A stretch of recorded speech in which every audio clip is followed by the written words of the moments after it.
एक कहानी है जिउਣਾ ਮੋੜ ਦੀ, ਜਿਹੜੀ ਕਿ ਪੁਰਾਣੇ ਸਮਿਆਂ ਤੋਂ ਹੀ ਇੱਕ ਲੋਕ ਕਹਾਣੀ ਦੇ ਰੂਪ ਦੇ ਵਿੱਚ ਅਸੀਂ ਸੁਣਦੇ ਆ ਰਹੇ ਹਾਂ।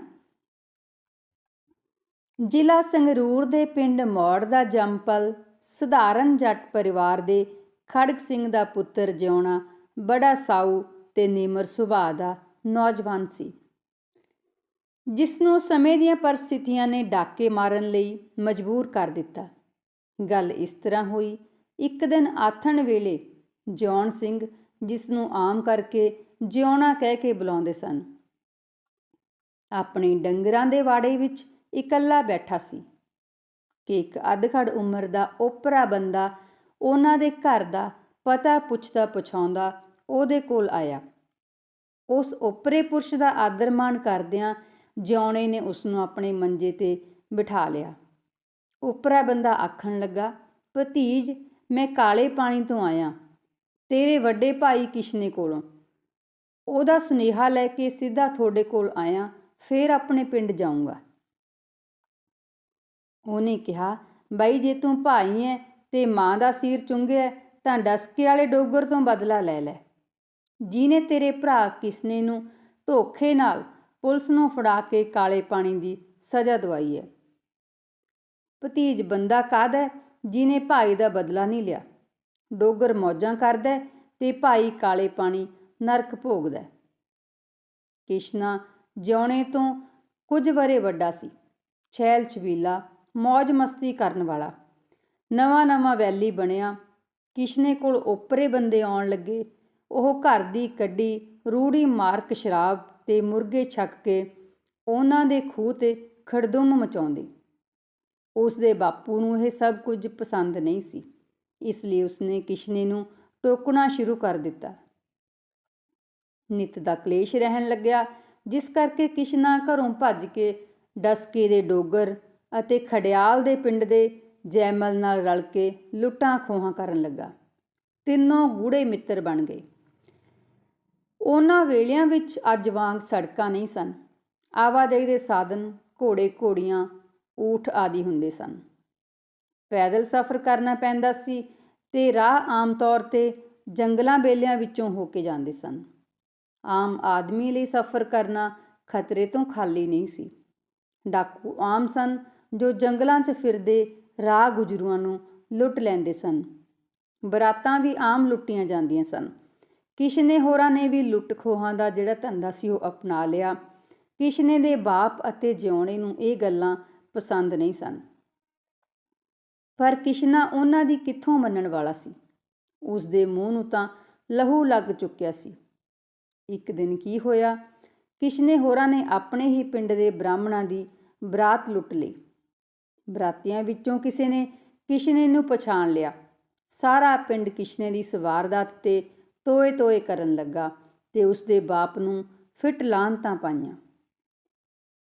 ਉਹਦਾ ਬਾਪ ਪਰੇ ਜਾ ਬੈਠਾ ਸ਼ਰਮਸ਼ਾਰ ਹੋ ਰਿਹਾ ਸੀ। ਪਿੰਡ ਦੇ ਖਾਂਦੇ ਪੀਂਦੇ ਮੋਹਰੀ ਵਾਸਦੇਵ ਨੇ ਕਿਸ਼ਨੇ ਦੇ ਨਾਂ 'ਤੇ ਪੁਲਿਸ ਥਾਣੇ ਰਿਪੋਰਟ ਲਿਖਵਾ ਦਿੱਤੀ। ਇਸ ਗੱਲ ਦਾ ਪਤਾ ਕਿਸ਼ਨੇ ਨੂੰ ਵੀ ਲੱਗ ਗਿਆ। ਉਹ ਕੁਝ ਦਿਨਾਂ ਮਗਰੋਂ ਮੌੜੀ ਆ ਕੇ ਵਾਸਦੇਵ ਨੂੰ ਗੋਲੀਆਂ ਨਾਲ ਭੁੰਨ ਗਿਆ।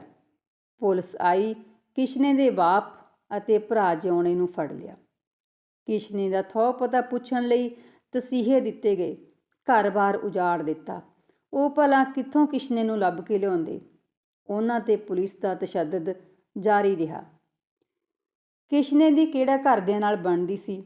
ਉਹ ਲੁੱਟ ਖੋਹਾਂ ਦਾ ਮਾਲ ਜੈਮਲ ਦੇ ਘਰ ਹੀ ਰੱਖਦਾ ਸੀ। ਕਿਸ਼ਨੇ ਦੇ ਗਲ ਖੂਨ ਪੈਣ ਦੀ ਖਬਰ ਨੇ ਜੈਮਲ ਨੂੰ ਸੁਚੇਤ ਕਰ ਦਿੱਤਾ। ਕਿਸ਼ਨਾ ਉਹਦੇ ਕੋਲ ਚਲਾ ਗਿਆ।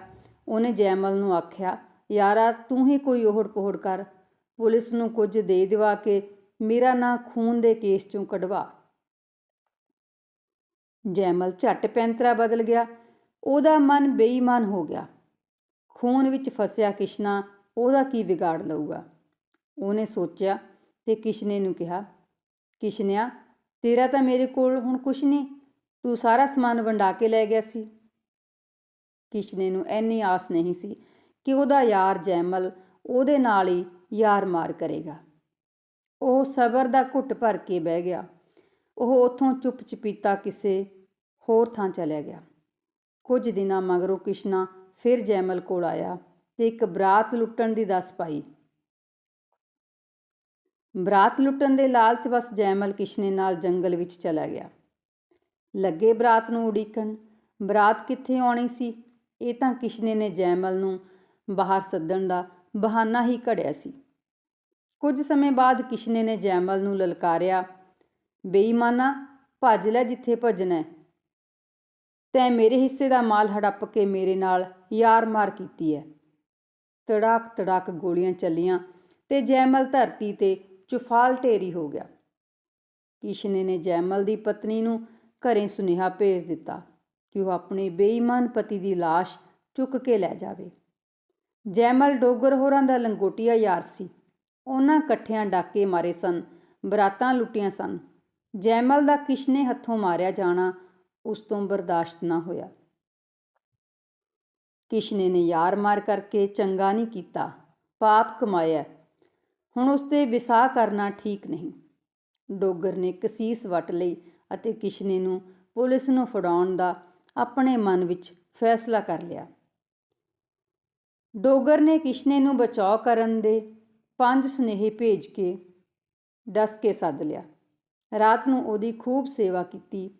ਨਸ਼ੇ ਵਿੱਚ ਚੂਰ ਹੋਇਆ ਕਿਸ਼ਨਾ ਬੇਸੁਰਤ ਹੋ ਕੇ ਮੰਜੇ 'ਤੇ ਸੌਂ ਗਿਆ। ਉਧਰ ਧੋਖੇਬਾਜ਼ ਡੋਗਰ ਨੇ ਘਰ ਨੂੰ ਬਾਹਰੋਂ ਜਿੰਦਰਾ ਮਾਰ ਕੇ ਬੁਢਲਾਡੇ ਦੇ ਥਾਣੇ ਜਾ ਖਬਰ ਦਿੱਤੀ।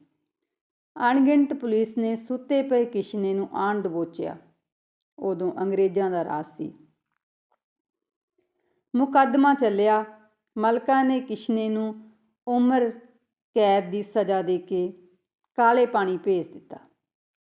ਡੋਗਰ ਨੇ ਧੋਖੇ ਨਾਲ ਯਾਰ ਮਾਰ ਕਰਕੇ ਆਪਣੇ ਯਾਰ ਕਿਸ਼ਨੇ ਨੂੰ ਕਾਲੇ ਪਾਣੀ ਦੀ ਸਜ਼ਾ ਕਰਵਾ ਦਿੱਤੀ ਸੀ। ਕਿਸ਼ਨਾ ਕਾਲੇ ਪਾਣੀ ਸਜ਼ਾ ਭੁਗਤ ਰਿਹਾ। ਡੋਗਰ ਦੇ ਸੀਰਮੇ ਪੀਣ ਲਈ ਕਚੀਚੀਆਂ ਵੱਟ ਰਿਹਾ ਸੀ ਤੇ ਬਦਲਾ ਲੈਣ ਲਈ ਉਹਨੇ ਆਪਣੇ ਭਰਾ ਜਿਉਣੇ ਨੂੰ ਸੁਨੇਹਾ ਭੇਜਿਆ ਸੀ। ਆਪਣੇ ਵੱਡੇ ਭਰਾ ਕਿਸ਼ਨੇ ਦਾ ਸੁਨੇਹਾ ਸੁਣਦੇ ਸਾਰ ਜਿਉਣਾ ਝੰਜੋੜਿਆ ਗਿਆ। ਇੱਕ ਆਸ ਸੀਨਿਓ ਹੋ ਗਈ। ਉਹ ਭਰਾ ਬੰਦਾ ਜਲ ਪਾਣੀ ਛੱਕ ਕੇ ਆਪਣੇ ਰਾਹ ਪਿਆ ਤੇ ਜਿਉਣੇ ਦੇ ਚਿੱਤ ਨੂੰ ਚਿਤਮਣੀ ਲੱਗ ਗਈ। ਉਹ ਅਜੀਬ ਬੇਚੈਨੀ ਦਾ ਸ਼ਿਕਾਰ ਹੋ ਗਿਆ। ਜਿਉਣੇ ਮੋੜ ਸੁਣੀ ਗੱਲ ਲੱਗੀ ਕਾਲਜੇ ਨੂੰ ਸੱਲ। ਅੱਜ ਕੱਲ੍ਹ ਲਵਾਂ ਵੈਰ ਐਨ ਫੇਰ ਖਾਵਾਂ ਰੱਜ ਕੇ। ਇਹੋ ਆਉਂਦੀ ਦਲੇਰੀ ਜੰਮਣਾ ਨਾ ਦੂਜੀ ਵੇਰੀ। ਮੇਰੀ ਇਹ ਸਲਾਹ ਸਾਰਾਂ ਅਹਿਮਦ ਨੂੰ ਭੱਜ ਕੇ। ਇੱਕ ਜਵਾਲਾ ਜਿਉਣੇ ਦੇ ਸੀਨੇ 'ਚ ਮਗ ਰਹੀ ਸੀ। ਉਹਨੇ ਘਰੋਂ ਗੰਡਾਸੀ ਚੁੱਕੀ ਤੇ ਚੁੱਪਚਾਪ ਆਪਣੇ ਖੇੜੇ ਨੂੰ ਸਿਰ ਨਿਵਾ ਕੇ ਜੰਗਲ ਵੱਲ ਨੂੰ ਤੁਰ ਪਿਆ। ਅਗਾਹਾਂ ਉਹਨੂੰ ਜੰਗਲ 'ਚ ਸ਼ਿਕਾਰ ਖੇਡਦਾ ਇੱਕ ਅੰਗਰੇਜ਼ ਟੱਕਰਿਆ, ਜਿਸ ਕੋਲੋਂ ਉਸਨੇ ਝਪਟ ਮਾਰ ਕੇ ਉਹਦੀ ਰਫਲ ਖੋਹ ਲਈ ਤੇ ਅੰਗਰੇਜ਼ ਨੂੰ ਭਜਾ ਦਿੱਤਾ। ਅੱਗੇ ਉਸਨੂੰ ਡਾਕੂਆਂ ਦੀ ਟੋਲੀ ਟੱਕਰ ਗਈ। ਜਦੋਂ ਉਹਨਾਂ ਨੂੰ ਪਤਾ ਲੱਗਿਆ ਕਿ ਬਾਈ ਜਿਉਣਾ ਕਿਸ਼ਨੇ ਦਾ ਭਰਾ ਹੈ ਤਾਂ ਖੁਸ਼ੀ-ਖੁਸ਼ੀ ਉਹ ਉਸਨੂੰ ਆਪਣਾ ਭਾਈਵਾਲ ਬਣਾ ਲਿਆ। ਜਿਉਣਾ ਡਾਕੇ ਮਾਰਨ ਲੱਗਿਆ। ਉਹਨੇ ਬੰਦਿਸ਼ ਇਹ ਲਾਈ ਕਿ ਕਿਸੇ ਦੀ ਨੂੰਹ ਧੀ ਨੂੰ ਮੈਲੀ ਅੱਖ ਨਾਲ ਨਹੀਂ ਵੇਖਣਾ, ਨਾ ਹੀ ਮੌੜੀ ਜਾ ਕੇ ਡਾਕਾ ਮਾਰਨਾ ਹੈ। ਗਰੀਬ ਗੁਰਬੇ ਦੀ ਮਦਦ ਕਰਨੀ ਹੈ। ਆਏ ਦਿਨ ਜਿਉਣੇ ਮੋੜ ਦੀਆਂ ਲੁੱਟਾਂ ਖੋਹਾਂ, ਮਾਰ ਧਾੜ, ਬਰਾਤਾਂ ਡੱਕਣ, ਸੂਦਖੋਰਾਂ ਤੇ ਸੁਨਿਆਰਿਆਂ ਨੂੰ ਲੁੱਟਣ ਦੀਆਂ ਖਬਰਾਂ ਆਉਣ ਲੱਗੀਆਂ। ਪੁਲਿਸ ਉਹਦਾ ਪਿੱਛਾ ਕਰਦੀ, ਜਿਉਣਾ ਡਾਹ ਨਾ ਦਿੰਦਾ। ਪੁਲਿਸ ਨਮੋਸ਼ੀ ਦੀ ਮਾਰੀ ਪਈ ਸੀ। ਸਾਰੇ ਇਲਾਕੇ ਵਿੱਚ ਜਿਉਣੇ ਦੀ ਬੱਲੇ ਬੱਲੇ ਸੀ। ਪੁਲਿਸ ਉਹਦੀ ਸੂਰਮਤਾਈ ਤੋਂ ਡਰਦੀ ਉਹਨੂੰ ਹੱਥ ਨਹੀਂ ਸੀ ਪਾਉਂਦੀ। ਉਸਨੂੰ ਫੜਨ ਲਈ ਉਹਦੇ ਸਿਰ ਦਾ ਇਨਾਮ ਸਰਕਾਰ ਨੇ ਐਲਾਨਿਆ ਹੋਇਆ ਸੀ। ਧੀ ਭੈਣ ਦੀ ਇੱਜ਼ਤ ਦਾ ਸਾਂਝੀਵਾਲ ਹੋਣ ਕਰਕੇ ਤੇ ਗਊ ਗਰੀਬ ਦਾ ਰੱਖਿਅਕ ਹੋਣ ਕਰਕੇ ਪਿੰਡਾਂ ਦੇ ਲੋਕ ਉਹਨੂੰ ਹੱਥੀਂ ਛਾਵਾਂ ਕਰਦੇ ਸਨ। ਪੁਲਿਸ ਆਈ ਤੇ ਉਹ ਕਿਸੇ ਦੇ ਵੀ ਘਰ ਲੁਕ ਸਕਦਾ ਸੀ। ਕਈ ਦਿਲਚਸਪ ਤੇ ਅਲੋਕਾਰ ਘਟਨਾਵਾਂ ਤੇ ਕਹਾਣੀਆਂ ਉਹਦੇ ਨਾਂ ਨਾਲ ਜੁੜੀਆਂ ਹੋਈਆਂ ਹਨ। ਉਹ ਆਪਣੀ ਮਾਰ ਧਾੜ ਦਾ ਲੁੱਟਿਆ ਮਾਲ ਕੰਡਿਆਲ ਪਿੰਡ ਦੇ ਕਾਸ਼ੀ ਰਾਮ ਕੋਲ ਰੱਖਿਆ ਕਰਦਾ ਸੀ। ਇੱਕ ਦਿਨ ਕਾਸ਼ੀ ਦਾ ਦਿਲ ਬੇਈਮਾਨ ਹੋ ਗਿਆ। ਉਸਨੇ ਜਿਉਣੇ ਨੂੰ ਫੜਾ ਕੇ ਉਹਦਾ ਮਾਲ ਹੜੱਪਣ ਬਾਰੇ ਮਨ ਬਣਾ ਲਿਆ ਤੇ ਪੁਲਿਸ ਨੂੰ ਖਬਰ ਦੇ ਦਿੱਤੀ ਬਈ ਭਲਕੇ ਜਿਉਣੇ ਨੇ ਆਉਣਾ ਹੈ। ਪੁਲਿਸ ਆ ਗਈ। ਜਿਉਣਾ ਅਜੇ ਆਇਆ ਨਹੀਂ ਸੀ ਕਿ ਇੱਕ ਬੁੱਢੀ ਨੱਸੀ ਨੱਸੀ ਗਈ ਤੇ ਪਿੰਡੋਂ ਬਾਹਰ ਹੀ ਜਿਉਣੇ ਨੂੰ ਕਾਂਸ਼ੀ ਦੀ ਕਰਤੂਤ ਬਾਰੇ ਦੱਸ ਦਿੱਤਾ। ਉਹ ਉਸੇ ਪਲ ਪਿਛਾਂਹ ਮੁੜ ਗਿਆ। ਜਦੋਂ ਪੁਲਿਸ ਚਲੀ ਗਈ ਤਾਂ ਜਿਉਣੇ ਨੇ ਆ ਕੇ ਕਾਂਸ਼ੀ ਰਾਮ ਦਾ ਖੂਬ ਵਡਾਂਗਾ ਕੀਤਾ। ਕਾਂਸ਼ੀ ਨੇ ਮਿੰਨਤਾਂ ਤਰਲੇ ਕਰਕੇ ਮਸੀਂ ਆਪਣੀ ਜਾਨ ਬਚਾਈ ਤੇ ਅਗਾਂਹ ਤੋਂ ਬੇਈਮਾਨੀ ਕਰਨ ਤੋਂ ਤੌਬਾ ਕੀਤੀ। ਸਾਉਣ ਦਾ ਮਹੀਨਾ ਸੀ। ਲੌਂਗੋਵਾਲ ਪਿੰਡ ਦੇ ਗੋਰੇ ਤੀਆਂ ਪੈ ਰਹੀਆਂ ਸਨ। ਜਿਉਣੇ ਮੋੜ ਦੀ ਟੋਲੀ ਉੱਥੇ ਆ ਪੁੱਜੀ। ਜਿਉਣੇ ਨੇ ਜ਼ਮੀਨ 'ਤੇ ਚਾਦਰਾ ਵਿਛਾ ਕੇ ਆਖਿਆ, ਕੁੜੀਓ ਆਪਣੀਆਂ ਟੂਮਾਂ ਲਾ ਦਿਓ। ਡਰਦੀਆਂ ਮਾਰੀਆਂ ਕੁੜੀਆਂ ਬਹੂਆਂ ਆਪਣੀਆਂ ਟੂਮਾਂ ਲਾ ਚਾਦਰੇ 'ਤੇ ਸੁੱਟੀ ਜਾਣ। ਉਹ ਚਾਦਰਾ ਵਲੇਟਣ ਹੀ ਲੱਗਾ ਸੀ ਕਿ ਇੱਕ ਕੁੜੀ ਹੌਂਸਲਾ ਕਰਕੇ ਬੋਲੀ, ਬੇ ਵੀਰਿਆ, ਮੇਰੇ ਤਾਂ ਸਹੁਰੇ ਬੜੇ ਅਵੈੜੇ ਨੇ। ਉਹ ਤਾਂ ਮੇਰੇ ਹੱਡਾਂ 'ਚੋਂ ਟੂਮਾਂ ਕੱਢ ਲੈਣਗੇ। ਮੇਰੇ ਪਿਓ ਕੇ ਬੜੇ ਗਰੀਬ ਨੇ। ਉਹਨਾਂ ਮਸੀਂ ਮੇਰਾ ਵਿਆਹ ਕੀਤਾ ਜ਼ਮੀਨ ਧਰ ਕੇ। ਉਹਨਾਂ 'ਚ ਦੁਬਾਰਾ ਟੂਮਾਂ ਕਢਾਉਣ ਦੀ ਪਰੋਖੋ ਨਹੀਂ। ਵੇ ਵੀਰਾ, ਮੈਂ ਤੇਰੀ ਭੈਣ ਵਰਗੀ ਆਂ।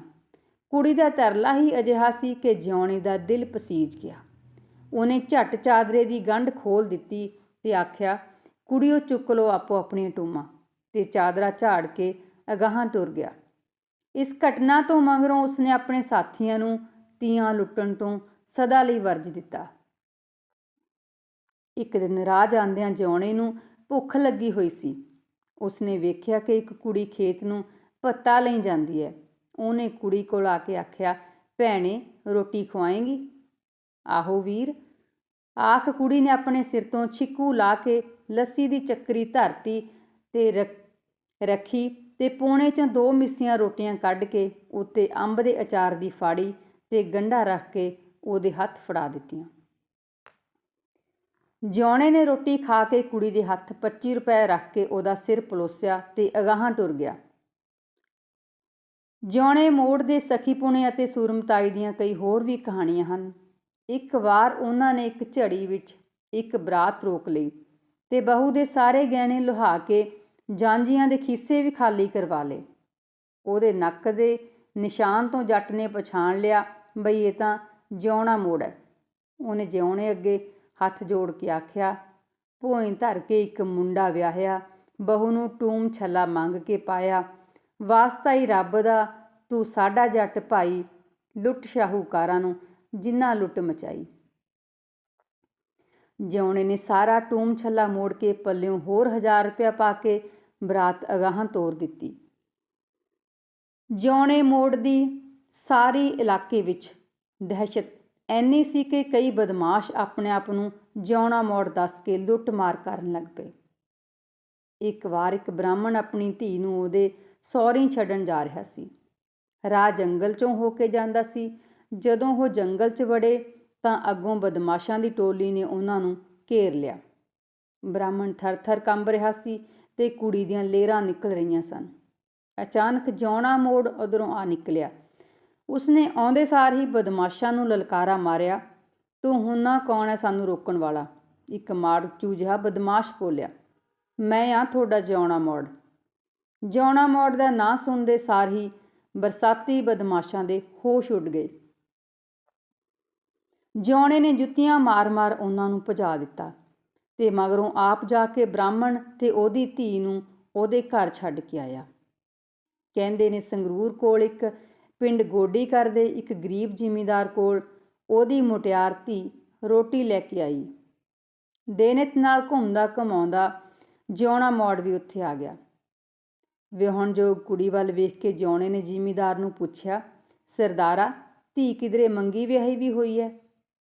ਜ਼ਿਮੀਂਦਾਰ ਨੇ ਮਸੋਸਿਆ ਜਿਹਾ ਮੂੰਹ ਕਰਕੇ ਕਿਹਾ, ਜਿਉਣ ਸਿਆਂ ਅਸੀਂ ਧੀ ਵਿਆਹੁਣ ਜੋਗੇ ਕਿੱਥੇ ਆਂ, ਮਸੀਂ ਗੁਜ਼ਾਰਾ ਤੁਰਦਾ, ਸਾਰੀ ਪੈਲੀ ਮਾਰੂ ਹੈ। ਜਿਉਣੇ ਮੋੜ ਨੇ ਉਸੇ ਵੇਲੇ ਆਪਣੇ ਲੱਕ ਨਾਲੋਂ ਖੋਲ੍ਹ ਕੇ 100 ਦੀਆਂ 5 ਵਾਸਨੀਆਂ ਜ਼ਿਮੀਂਦਾਰ ਦੇ ਹਵਾਲੇ ਕਰਕੇ ਆਖਿਆ, ਕਰ ਧੀ ਦਾ ਨਾਤਾ ਗੱਜ ਵੱਜ ਕੇ, ਦੇਖੀ ਕਿਤੇ ਕਿਸੇ ਹੋਰ ਪਾਸੇ ਵਰਤ ਲੈ। ਅੱਜ ਦੇ ਸਮੇਂ ਇਹ ਹਜ਼ਾਰਾਂ ਰੁਪਏ ਦੀ ਰਾਸ਼ੀ ਸੀ। ਜੱਟ ਜਿਉਣੇ ਮੋੜ ਦੀ ਸਖਾਵਤ ਦੇ ਵਾਰੇ-ਵਾਰੇ ਜਾ ਰਿਹਾ ਸੀ। ਹੋਰ ਵੀ ਅਨੇਕਾਂ ਕਿੱਸੇ ਜਿਉਣੇ ਮੋੜ ਦੇ ਨਾਲ ਜੁੜੇ ਹੋਏ ਹਨ। ਉਸ ਦੀ ਬਹਾਦਰੀ, ਸੂਰਮਗਤੀ, ਦਰਿਆ ਦਿਲੀ ਅਤੇ ਸਖਾਵਤ ਦਾ ਜ਼ਿਕਰ ਲੋਕ ਕਵੀਆਂ ਨੇ ਆਪਣੀਆਂ ਕਾਵਿ ਰਚਨਾਵਾਂ ਦੇ ਵਿੱਚ ਵੀ ਕੀਤਾ ਹੈ। ਜਿਉਣਾ ਮੋੜ ਸਾਧ ਗਊ ਗਰੀਬ ਦੀ ਕਰੇ ਸੇਵਾ, ਖੱਬੀ ਖਾਨਾ ਦੀ ਅਲਖ ਮੁਕਾਉਂਦਾ ਜੀ, ਜਿਹੜੇ ਬਾਦਸ਼ਾਹ ਦੇ ਘਰ ਕਰੇ ਚੋਰੀ, ਪਰਚਾ ਛਾਪ ਕੇ ਪਹਿਲਾਂ ਲਗਾਉਂਦਾ ਜੀ। ਛੀਣੀ ਮਾਂ ਨੇ ਜੰਮਿਆ ਸ਼ੇਰ ਜਿਉਣਾ, ਨਹੀਂ ਲੁਕ ਕੇ ਵਕਤ ਲੰਘਾਉਂਦਾ ਜੀ। ਜਿਸ ਮਕਸਦ ਲਈ ਜਿਉਣਾ ਡਾਕੂ ਬਣਿਆ ਸੀ, ਉਹ ਅਜੇ ਪੂਰਾ ਨਹੀਂ ਸੀ ਹੋਇਆ। ਡੋਗਰ ਨੂੰ ਮਾਰ ਕੇ ਆਪਣੇ ਭਰਾ ਦਾ ਬਦਲਾ ਲੈਣ ਦਾ ਨਿਸ਼ਾਨਾ ਉਹਦੇ ਸਾਹਮਣੇ ਸੀ। ਨਿਸ਼ਾਨਾ ਪੂਰਾ ਹੋਣ 'ਤੇ ਹੀ ਉਹਦੇ ਕਾਲਜੇ ਠੰਡ ਪੈਣੀ ਸੀ। ਇੱਕ ਦਿਨ ਘੋੜੇ 'ਤੇ ਸਵਾਰ ਹੋ ਕੇ ਜਿਉਣਾ ਮੋੜ ਅਹਿਮਦ ਡੋਗਰ ਦੇ ਪਿੰਡ ਡਸਕੇ ਜਾ ਪੁੱਜਾ। ਉਹਨੇ ਇੱਕ ਪਾਲੀ ਹੱਥ ਡੋਗਰ ਨੂੰ ਸੁਨੇਹਾ ਭੇਜਿਆ, ਤੇਰਾ ਜਮਾਈ ਆਪਣੇ ਭਰਾ ਕਿਸ਼ਨੇ ਦਾ ਬਦਲਾ ਲੈਣ ਆਇਆ। ਤੈਂ ਮੇਰੇ ਭਾਈ ਨੂੰ ਧੋਖੇ ਨਾਲ ਫੜਾਇਆ ਸੀ। ਜੇ ਤੂੰ ਅਸਲੀ ਬਾਪ ਦਾ ਤੁਖਮ ਹੈ ਤਾਂ ਸਾਹਮਣੇ ਆ ਜਾ, ਪਾਜੀਆ ਫੇਰ ਨਾ ਆਖੀਂ।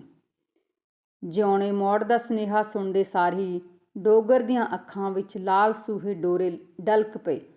ਉਹਨੇ ਕਾਰਤੂਸਾਂ ਦੀ ਪੇਟੀ ਆਪਣੇ ਮੋਢੇ ਨਾਲ ਲਮਕਾਈ ਤੇ ਹੱਥ 'ਚ ਰਫਲ ਫੜ ਕੇ ਘੋੜੇ 'ਤੇ ਸਵਾਰ ਹੁੰਦਾ ਬੋਲਿਆ, ਜਦੋਂ ਗਿੱਦੜ ਦੀ ਮੌਤ ਆਉਂਦੀ ਹੈ ਤਾਂ ਉਹ ਨਿਆਈਆਂ ਵੱਲ ਨੂੰ ਭੱਜਦਾ।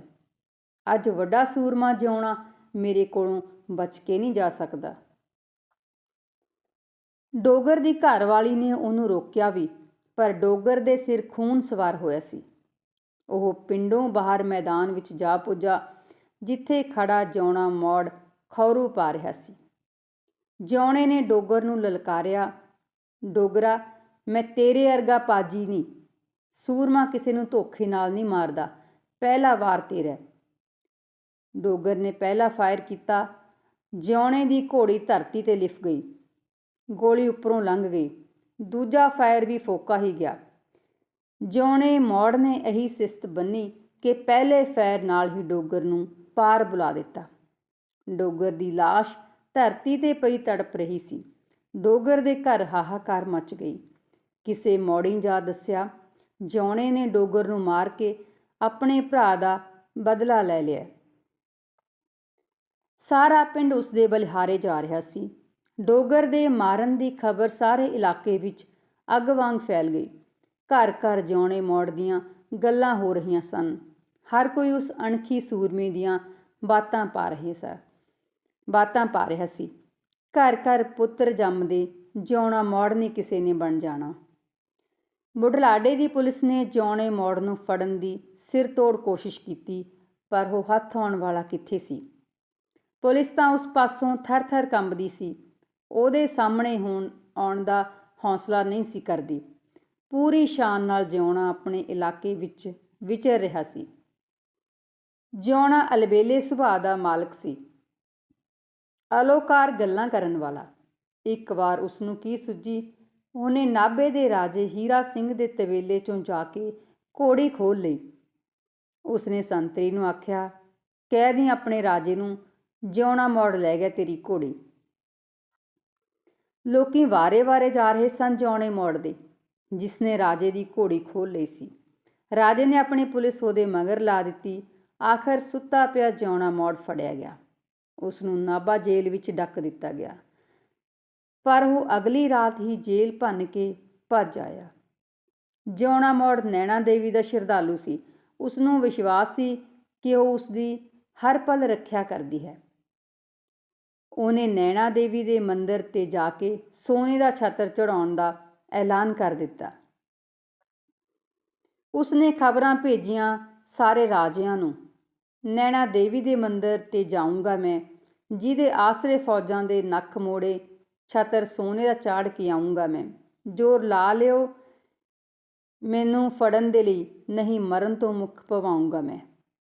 ਨੈਣਾ ਦੇਵੀ ਦੇ ਦਰਸ਼ਨਾਂ ਨੂੰ ਜਾਂਦਿਆਂ ਜਿਉਣੇ ਮੋੜ ਨੇ ਪਟਿਆਲਾ ਸ਼ਹਿਰ ਵਿੱਚ ਜਾ ਕੇ ਪੁਲਿਸ ਦੇ ਹੌਲਦਾਰ ਦੀ ਵਰਦੀ ਪਾ ਕੇ ਕਿਲ੍ਹਾ ਮੁਬਾਰਕ ਦੀ ਕੰਧ 'ਤੇ ਲਿਖ ਕੇ ਲਾ ਦਿੱਤਾ, ਜਿਉਣਾ ਮੋੜ ਅਦਾਲਤ ਬਾਜ਼ਾਰ ਵਿੱਚ ਫਿਰਦਾ, ਫੜ ਲਓ ਆਥਣੇ 7 ਵਜੇ, ਉਹ ਨੈਣਾ ਦੇਵੀ ਤੋਂ ਜਾਣ ਲਈ ਗੱਡੀ ਚੜੂਗਾ। ਥਾਂ ਥਾਂ ਪੁਲਿਸ ਟੱਕਰਾਂ ਮਾਰਦੀ ਰਹੀ, ਪਰ ਜਿਉਣਾ ਮੋੜ ਸਾਧੂ ਦਾ ਭੇਸ ਧਾਰ ਕੇ ਨੈਣਾ ਦੇਵੀ ਲਈ ਰੇਲ ਗੱਡੀ 'ਤੇ ਸਵਾਰ ਹੋ ਗਿਆ। ਰੇਲ ਦੇ ਕੱਲੇ-ਕੱਲੇ ਡੱਬੇ ਵਿੱਚ ਭਾਲ ਕੀਤੀ ਗਈ, ਪਰ ਸਾਧ ਬਣਿਆ ਜਿਉਣਾ ਮੋੜ ਕਿਸੇ ਤੋਂ ਪਛਾਣ ਨਾ ਹੋਇਆ। ਇਸੇ ਭੇਸ ਵਿੱਚ ਨੈਣਾ ਦੇਵੀ ਦੇ ਮੰਦਰ ਪੁੱਜ ਗਿਆ। ਪੁਲਿਸ ਭੇਸ ਬਦਲ ਕੇ ਮੰਦਰ ਦੇ ਅੰਦਰ ਬਾਹਰ ਚੌਕਸ ਖੜੋਤੀ ਹੋਈ ਸੀ।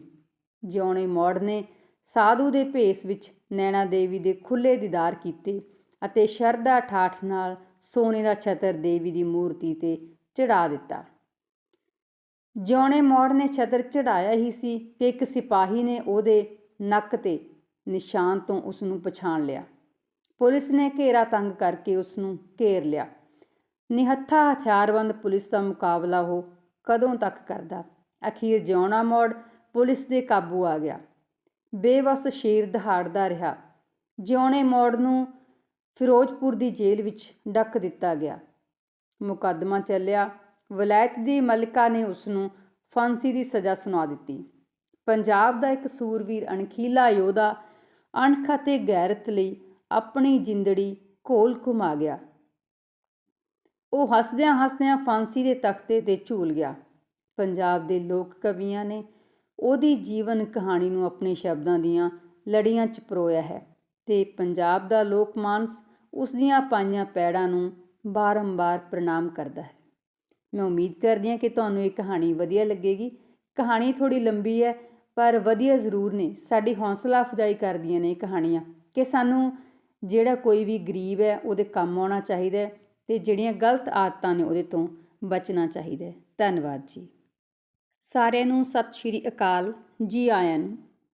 ਅੱਜ ਜਿਹੜੀ ਨਵੀਂ ਕਹਾਣੀ ਤੁਹਾਡੇ ਲਈ ਲੈ ਕੇ ਆਏ ਹਾਂ ਉਹ ਹੈ ਰਾਜਾ ਰਸਾਲੂ, ਜਿਹੜੀ ਕਿ ਲੋਕ ਕਹਾਣੀ ਹੈ। ਪੁਰਾਣੇ ਸਮਿਆਂ ਦੇ ਵਿੱਚ ਜਿਹੜੇ ਬਜ਼ੁਰਗ ਸੀ, ਦਾਦਾ ਦਾਦੀ, ਨਾਨਾ ਨਾਨੀ ਆਪਣੇ ਬੱਚਿਆਂ ਨੂੰ ਸੁਣਾਉਂਦੇ ਰਹੇ ਨੇ ਅਤੇ ਅੱਜ ਅਸੀਂ ਉਸੇ ਕਹਾਣੀ ਨੂੰ ਤੁਹਾਡੇ ਰੂਬਰੂ ਕਰ ਰਹੇ ਹਾਂ। ਭਾਵੇਂ ਪੰਜਾਬ ਦੇ ਇਤਿਹਾਸ ਵਿੱਚ ਰਾਜਾ ਰਸਾਲੂ ਦਾ ਨਾਂ ਸਥਾਈ ਤੌਰ 'ਤੇ ਕਿਧਰੇ ਨਜ਼ਰ ਨਹੀਂ ਆਉਂਦਾ, ਪਰੰਤੂ ਉਹ ਪੰਜਾਬ ਦੇ ਲੋਕ ਮਾਨਸ ਦਾ ਇੱਕ ਅਜਿਹਾ ਹਰਮਨ ਪਿਆਰਾ ਲੋਕ ਨਾਇਕ ਹੈ ਜਿਸ ਦੇ ਨਾਂ ਨਾਲ ਅਨੇਕਾਂ ਦਿਲਚਸਪ ਤੇ ਰਸ ਭਰਪੂਰ ਕਹਾਣੀਆਂ ਜੁੜੀਆਂ ਹੋਈਆਂ ਹਨ। ਉਸ ਦੇ ਜੀਵਨ ਨਾਲ ਸੰਬੰਧਿਤ ਘਟਨਾਵਾਂ ਅਤੇ ਸੂਰਬੀਰਤਾ ਭਰੇ ਕਾਰਨਾਮਿਆਂ ਨੂੰ ਬਹੁਤ ਸਾਰੇ ਕਵੀਆਂ ਨੇ ਆਪਣੀਆਂ ਵਾਰਾਂ ਤੇ ਕਿੱਸਿਆਂ ਦੇ ਵਿੱਚ ਗਾਇਆ ਹੈ। ਕਹਿੰਦੇ ਹਨ ਰਾਜਾ ਰਸਾਲੂ ਸਿਆਲਕੋਟ, ਜੋ ਅੱਜ ਕੱਲ੍ਹ ਪਾਕਿਸਤਾਨ ਦੇ ਵਿੱਚ ਹੈ, ਦੇ ਰਾਜਾ ਸਲਵਾਨ ਦਾ ਪੁੱਤਰ ਸੀ। ਭਗਤ ਪੂਰਨ ਦਾ ਛੋਟਾ ਭਰਾ, ਜੋ ਸਲਵਾਨ ਦੀ ਢਲਦੀ ਉਮਰ ਵਿੱਚ ਰਾਣੀ ਲੂਣਾ ਦੀ ਕੁੱਖੋਂ ਪੂਰਨ ਦੇ ਵਰ ਨਾਲ ਪੈਦਾ ਹੋਇਆ। ਰਸਾਲੂ ਦਾ ਜਨਮ ਸਾਰੇ ਸਿਆਲਕੋਟ ਲਈ ਖੁਸ਼ੀਆਂ ਅਤੇ ਖੇੜਿਆਂ ਦਾ ਢੋਆ ਲੈ ਕੇ ਆਇਆ। ਸਾਰੇ ਸ਼ਹਿਰ ਵਿੱਚ ਘਿਓ ਦੇ ਦੀਵੇ ਬਾਲੇ ਗਏ, ਖੈਰਾਤਾਂ ਵੰਡੀਆਂ ਗਈਆਂ, ਪਰੰਤੂ ਵਹਿਮਾਂ ਭਰਮਾਂ 'ਚ ਗਰਸੇ ਸਲਵਾਨ ਨੂੰ ਕਿਸੇ ਜੋਤਸ਼ੀ ਨੇ ਆਖਿਆ, ਰਾਜਨ, ਪੂਰੇ 12 ਵਰ੍ਹੇ ਇਹਦੇ ਮੱਥੇ ਨਾ ਲੱਗੀ, ਨਹੀਂ ਤੇਰੀ ਮੌਤ ਹੋ ਜਾਵੇਗੀ। ਰਾਜਾ ਸਲਵਾਨ ਸੋਚੀ ਪੈ ਗਿਆ। ਆਪਣੇ ਵਜ਼ੀਰਾਂ ਨਾਲ ਸਲਾਹ ਮਸ਼ਵਰਾ ਕਰਕੇ ਹੁਕਮ ਸੁਣਾ ਦਿੱਤਾ ਕਿ ਰਸਾਲੂ ਨੂੰ 12 ਵਰ੍ਹੇ ਲਈ ਭੋਰੇ ਵਿੱਚ ਪਾ ਦੇਵੋ। ਕਿਹਾ ਵਾਪਸੀ ਉਹ ਜਿਹੜਾ ਸੁੱਖਾਂ ਸੁੱਖ ਕੇ ਪ੍ਰਾਪਤ ਕੀਤੇ ਪੁੱਤ ਦੇ ਮੱਥੇ ਲੱਗਣੋਂ ਵੀ ਡਰ ਰਿਹਾ ਸੀ। ਲੂਣਾ ਕੁਰਲਾਉਂਦੀ ਰਹੀ, ਲੋਰੀਆਂ ਦੇਣ ਦੀ ਉਹਦੀ ਰੀਝ ਤੜਪਦੀ ਰਹੀ। ਅਲੂਏ ਜਵਾਕ ਨੂੰ ਇੱਕ ਵੱਖਰੇ ਮਹਿਲ ਵਿੱਚ ਭੇਜ ਦਿੱਤਾ ਗਿਆ। ਉਸ ਮਹਿਲ ਵਿੱਚ ਰਸਾਲੂ ਲਈ ਸਾਰੀਆਂ ਸੁੱਖ ਸੁਵਿਧਾਵਾਂ ਹਾਸਲ ਸਨ, ਪਰੰਤੂ ਉਸਨੂੰ ਇਸ ਮਹਿਲ ਵਿੱਚੋਂ ਬਾਹਰ ਜਾਣ ਦੀ ਆਗਿਆ ਨਹੀਂ ਸੀ। ਇੱਕ ਤਨਖਾਣਾ ਦਾ ਮੁੰਡਾ ਤੇ ਇੱਕ ਸੁਨਿਆਰਾਂ ਦਾ ਮੁੰਡਾ ਉਹਦੇ ਨਾਲ ਖੇਡਣ ਲਈ ਛੱਡੇ ਗਏ ਤੇ ਦਾਈ ਸਕੀ ਮਾਂ ਦੀ ਨਿਆਈ ਉਹਦਾ ਪਾਲਣ ਪੋਸ਼ਣ ਕਰਨ ਲੱਗੀ। ਮਾਂ-ਬਾਪ ਦੀ ਮਮਤਾ ਤੋਂ ਵਿਹੂਣਾ ਰਸਾਲੂ ਦਿਨ, ਮਹੀਨੇ, ਸਾਲ ਬਿਤਾਉਂਦਾ ਹੋਇਆ ਵੱਡਾ ਹੋਣ ਲੱਗਾ। ਉਸ ਦੀ ਰਾਜ ਦਰਬਾਰ ਲਈ ਲੋੜੀਂਦੀ ਸਿੱਖਿਆ ਦਾ ਵਿਸ਼ੇਸ਼ ਪ੍ਰਬੰਧ ਕੀਤਾ ਗਿਆ। ਘੋੜਸਵਾਰੀ, ਸ਼ਸਤਰ ਸਿੱਖਿਆ, ਤੀਰ ਅੰਦਾਜ਼ੀ, ਤਲਵਾਰ ਚਲਾਉਣ ਦੇ ਹੁਨਰ ਵਿੱਚ ਉਹਨੇ ਮੁਹਾਰਤ ਵੀ ਹਾਸਲ ਕਰ ਲਈ। ਯੋਗ ਸਾਧਨਾ ਅਤੇ ਕਸਰਤ ਕਰਨ ਦੇ ਸ਼ੌਂਕ ਨੇ ਉਹਦੇ ਸਰੀਰ ਨੂੰ ਸੁਡੌਲ ਤੇ ਗੇਲੀ ਵਰਗਾ ਮਜ਼ਬੂਤ ਬਣਾ ਦਿੱਤਾ। ਅੱਥਰੀ ਜਵਾਨੀ ਭਲਾ ਕਿੰਨੀ ਕੁ ਦੇਰ ਕਿਲੇ ਦੀ ਕੈਦ ਵਿੱਚ ਰਹਿ ਸਕਦੀ ਹੈ। ਰਾਜੇ ਦੇ ਸਖਤ ਹੁਕਮ ਵੀ ਉਸ ਨੂੰ ਤੋੜ ਨਾ ਸਕੇ। ਰਸਾਲੂ ਨੇ ਕਿਲੇ ਤੋਂ ਬਾਹਰ ਜਾਣਾ ਸ਼ੁਰੂ ਕਰ ਦਿੱਤਾ। ਹੁਸਨ ਦਾ ਰਸੀਆ ਤੇ ਸ਼ਿਕਾਰ ਖੇਡਣ ਦਾ ਸ਼ੌਕੀਨ, ਰਸਾਲੂ ਆਪਣੇ ਬਾਂਕੇ ਘੋੜੇ 'ਤੇ ਸਵਾਰ ਹੋ ਕੇ ਸ਼ਹਿਰ ਵਿੱਚ ਗੇੜਾ ਮਾਰਨ ਲੱਗਾ। ਕਈ ਅਵੱਲੜੇ ਸ਼ੌਂਕ ਉਸਨੇ ਪਾਲੇ ਹੋਏ ਸਨ। ਉਸਨੂੰ ਪਾਣੀ ਭਰਦੀਆਂ ਸੋਹਣੀਆਂ ਮੁਟਿਆਰਾਂ ਦੇ ਘੜਿਆਂ ਨੂੰ ਗੁਲੇਲਾਂ ਨਾਲ ਭੰਨ ਕੇ ਅਨੂਠਾ ਸਵਾਦ ਆਉਂਦਾ। ਨਿੱਤ ਨਵੀਆਂ ਗਾਗਰਾਂ ਤੇ ਘੜੇ ਭੰਨੇ ਜਾਂਦੇ। ਲੂਣਾ ਕੋਲ ਮੁਟਿਆਰਾਂ ਨੇ ਜਾ ਸ਼ਿਕਾਇਤ ਕੀਤੀ। ਰਾਣੀ ਨੇ ਉਹਨਾਂ ਨੂੰ ਪਿੱਤਲ ਤੇ ਲੋਹੇ ਦੀਆਂ ਗਾਗਰਾਂ ਲੈ ਕੇ ਦੇ ਦਿੱਤੀਆਂ, ਪਰ ਰਸਾਲੂ ਨੇ ਤੀਰ ਕਮਾਨਾਂ ਨਾਲ ਉਹਨਾਂ ਵਿੱਚ ਛੇਕ ਕਰਨੇ ਸ਼ੁਰੂ ਕਰ ਦਿੱਤੇ। ਮੁਟਿਆਰਾਂ ਉਸਦੀਆਂ ਆਪ ਹੁਦਰੀਆਂ ਤੋਂ ਸਤੀਆਂ ਪਈਆਂ ਸਨ। ਰਾਜਾ ਸਲਵਾਨ ਦੇ ਦਰਬਾਰ ਵਿੱਚ ਰਸਾਲੂ ਦੀਆਂ ਆਪ ਹੁਦਰੀਆਂ ਹਰਕਤਾਂ ਦੀਆਂ ਸ਼ਿਕਾਇਤਾਂ ਪੁੱਜੀਆਂ। ਉਹ ਇਹ ਨਹੀਂ ਚਾਹੁੰਦਾ ਸੀ ਕਿ ਉਹਦੀ ਪਰਜਾ ਉਹਦੇ ਪੁੱਤ ਹੱਥੋਂ ਦੁਖੀ ਹੋਵੇ। ਉਸ ਤੋਂ ਛੁਟਕਾਰਾ ਪਾਉਣ ਲਈ ਸਲਵਾਨ ਨੇ ਰਸਾਲੂ ਦਾ ਪੁਤਲਾ ਬਣਾ ਕੇ ਸ਼ਹਿਰ ਦੇ ਮੁੱਖ ਦੁਆਰ 'ਤੇ ਖੜਾ ਕਰ ਦਿੱਤਾ। ਰਸਾਲੂ ਜਦੋਂ ਸ਼ਿਕਾਰ ਖੇਡ ਕੇ ਆਪਣੇ ਸ਼ਹਿਰ ਸਿਆਲਕੋਟ ਵਾਪਸ ਪਰਤਿਆ ਤਾਂ ਸ਼ਹਿਰ ਦੇ ਮੁੱਖ ਦੁਆਰ 'ਤੇ ਆਪਣਾ ਪੁਤਲਾ ਵੇਖ ਕੇ ਸਮਝ ਗਿਆ ਕਿ ਇਹ ਤਾਂ ਉਸਦੇ ਦੇਸ ਨਿਕਾਲੇ ਦਾ ਹੁਕਮ ਹੈ। ਆਪਣੇ ਰਾਜੇ ਬਾਪ ਦਾ ਹੁਕਮ ਸਿਰ ਮੱਥੇ ਮੰਨ ਕੇ ਰਸਾਲੂ ਓਨੇ ਪੈਰੀਂ ਵਾਪਸ ਮੁੜ ਗਿਆ। ਉਹਨੇ ਆਪਣੇ ਨਾਲ 5-7 ਗੱਭਰੂ ਲਏ। ਹਥਿਆਰਾਂ ਨਾਲ ਲੈਸ ਹੋ ਕੇ ਘੋੜੇ 'ਤੇ ਸਵਾਰ ਹੋ ਕੇ ਉਹ ਨਵੀਆਂ ਰਾਹਾਂ ਦੀ ਭਾਲ ਲਈ ਤੁਰ ਪਿਆ। ਹੁਣ ਉਹਦੇ ਲਈ ਚਾਰੇ ਜਗੀਰਾਂ ਖੁੱਲ੍ਹੀਆਂ ਸਨ। ਹੁਸਨਾਂ ਦੇ ਰਸੀਏ ਰਾਜਾ ਰਸਾਲੂ ਦੀ ਸੁੰਦਰਤਾ ਅਤੇ ਅਮੋੜ ਸੁਭਾਅ ਦੇ ਕਿੱਸੇ ਆਂਢੀ ਗੁਆਂਢੀ ਰਾਜ ਦਰਬਾਰ ਦੇ ਮਹਿਲਾਂ ਤੱਕ ਫੈਲ ਗਏ ਸਨ। ਕਈ ਸ਼ਹਿਜ਼ਾਦੀਆਂ ਉਹਦਾ ਮੁਖੜਾ ਵੇਖਣ ਲਈ ਤਰਸ ਰਹੀਆਂ ਸਨ। ਆਥਣ ਪਸਰ ਰਹੀ ਸੀ ਜਦੋਂ ਰਸਾਲੂ ਨੀਲੇ ਸ਼ਹਿਰ ਪੁੱਜਾ। ਸ਼ਹਿਰ ਦੇ ਦੁਆਰ 'ਤੇ ਉਹ ਇੱਕ ਬੁੱਢੀ ਮਿਲੀ ਜੋ ਵਿਰਲਾਪ ਕਰ ਰਹੀ ਸੀ। ਤੈਨੂੰ ਕਿਹੜਾ ਦੁੱਖ ਹੈ ਜਿਹਦੇ ਕਰਕੇ ਇੰਨਾ ਵਿਰਲਾਪ ਕਰ ਰਹੀ ਹੈ? ਰਸਾਲੂ ਨੇ ਉਸ ਨੂੰ ਪੁੱਛਿਆ। ਬੇਪੁੱਤ ਪਰਦੇਸੀਆ, ਕੀ ਦੱਸਾਂ? ਬੁੱਢੀ ਮਾਈ ਘੋੜ ਸਵਾਰ ਵੱਲ ਤਰਸੇਵੇਂ ਭਰੀਆਂ ਨਜ਼ਰਾਂ ਨਾਲ ਦੇਖਦੀ ਹੋਈ ਬੋਲੀ। ਮੈਂ 7 ਪੁੱਤਾਂ ਦੀ ਮਾਂ। ਇਸ ਸ਼ਹਿਰ ਦੇ ਨਾਲ ਦੀ ਨਗਰੀ ਆਦਮਖੋਰ ਦਿਓਆਂ ਦੀ ਹੈ। ਸਾਡੇ ਸ਼ਹਿਰ ਦੇ ਹਾਕਮ ਹਰ ਰੋਜ਼ ਵਾਰੀ-ਵਾਰੀ ਇੱਕ ਗੱਭਰੂ ਨੂੰ ਆਦਮਖੋਰਾਂ ਦਾ ਖਾਜਾ ਬਣਨ ਲਈ ਭੇਜਦੇ ਨੇ। ਵਾਰੋ-ਵਾਰੀ ਮੇਰੇ 6 ਪੁੱਤ ਆਦਮਖੋਰਾਂ ਦਾ ਖਾਜਾ ਬਣ ਚੁੱਕੇ ਨੇ। ਅੱਜ ਫੇਰ 7ਵੇਂ ਦੀ ਵਾਰੀ ਹੈ। ਮਾਈ ਦਾ ਵਿਰਲਾਪ ਸੁਣ ਕੇ ਰਸਾਲੂ ਦਾ ਦਿਲ ਪਸੀਜ ਗਿਆ। ਉਹਨੇ ਮਾਈ ਨੂੰ ਧਰਵਾਸਾ ਦਿੰਦਿਆਂ ਆਖਿਆ, ਮਾਤਾ ਤੂੰ ਘਬਰਾ ਨਾ, ਤੇਰੇ ਪੁੱਤ ਦੀ ਵਾਰੀ ਮੈਂ ਭੁਗਤਾਂਗਾ। ਮਾਈ ਨੇ ਸੁੱਖ ਦਾ ਸਾਹ ਲਿਆ ਤੇ ਰਸਾਲੂ ਨੂੰ 100 ਅਸੀਸਾਂ ਦਿੱਤੀਆਂ।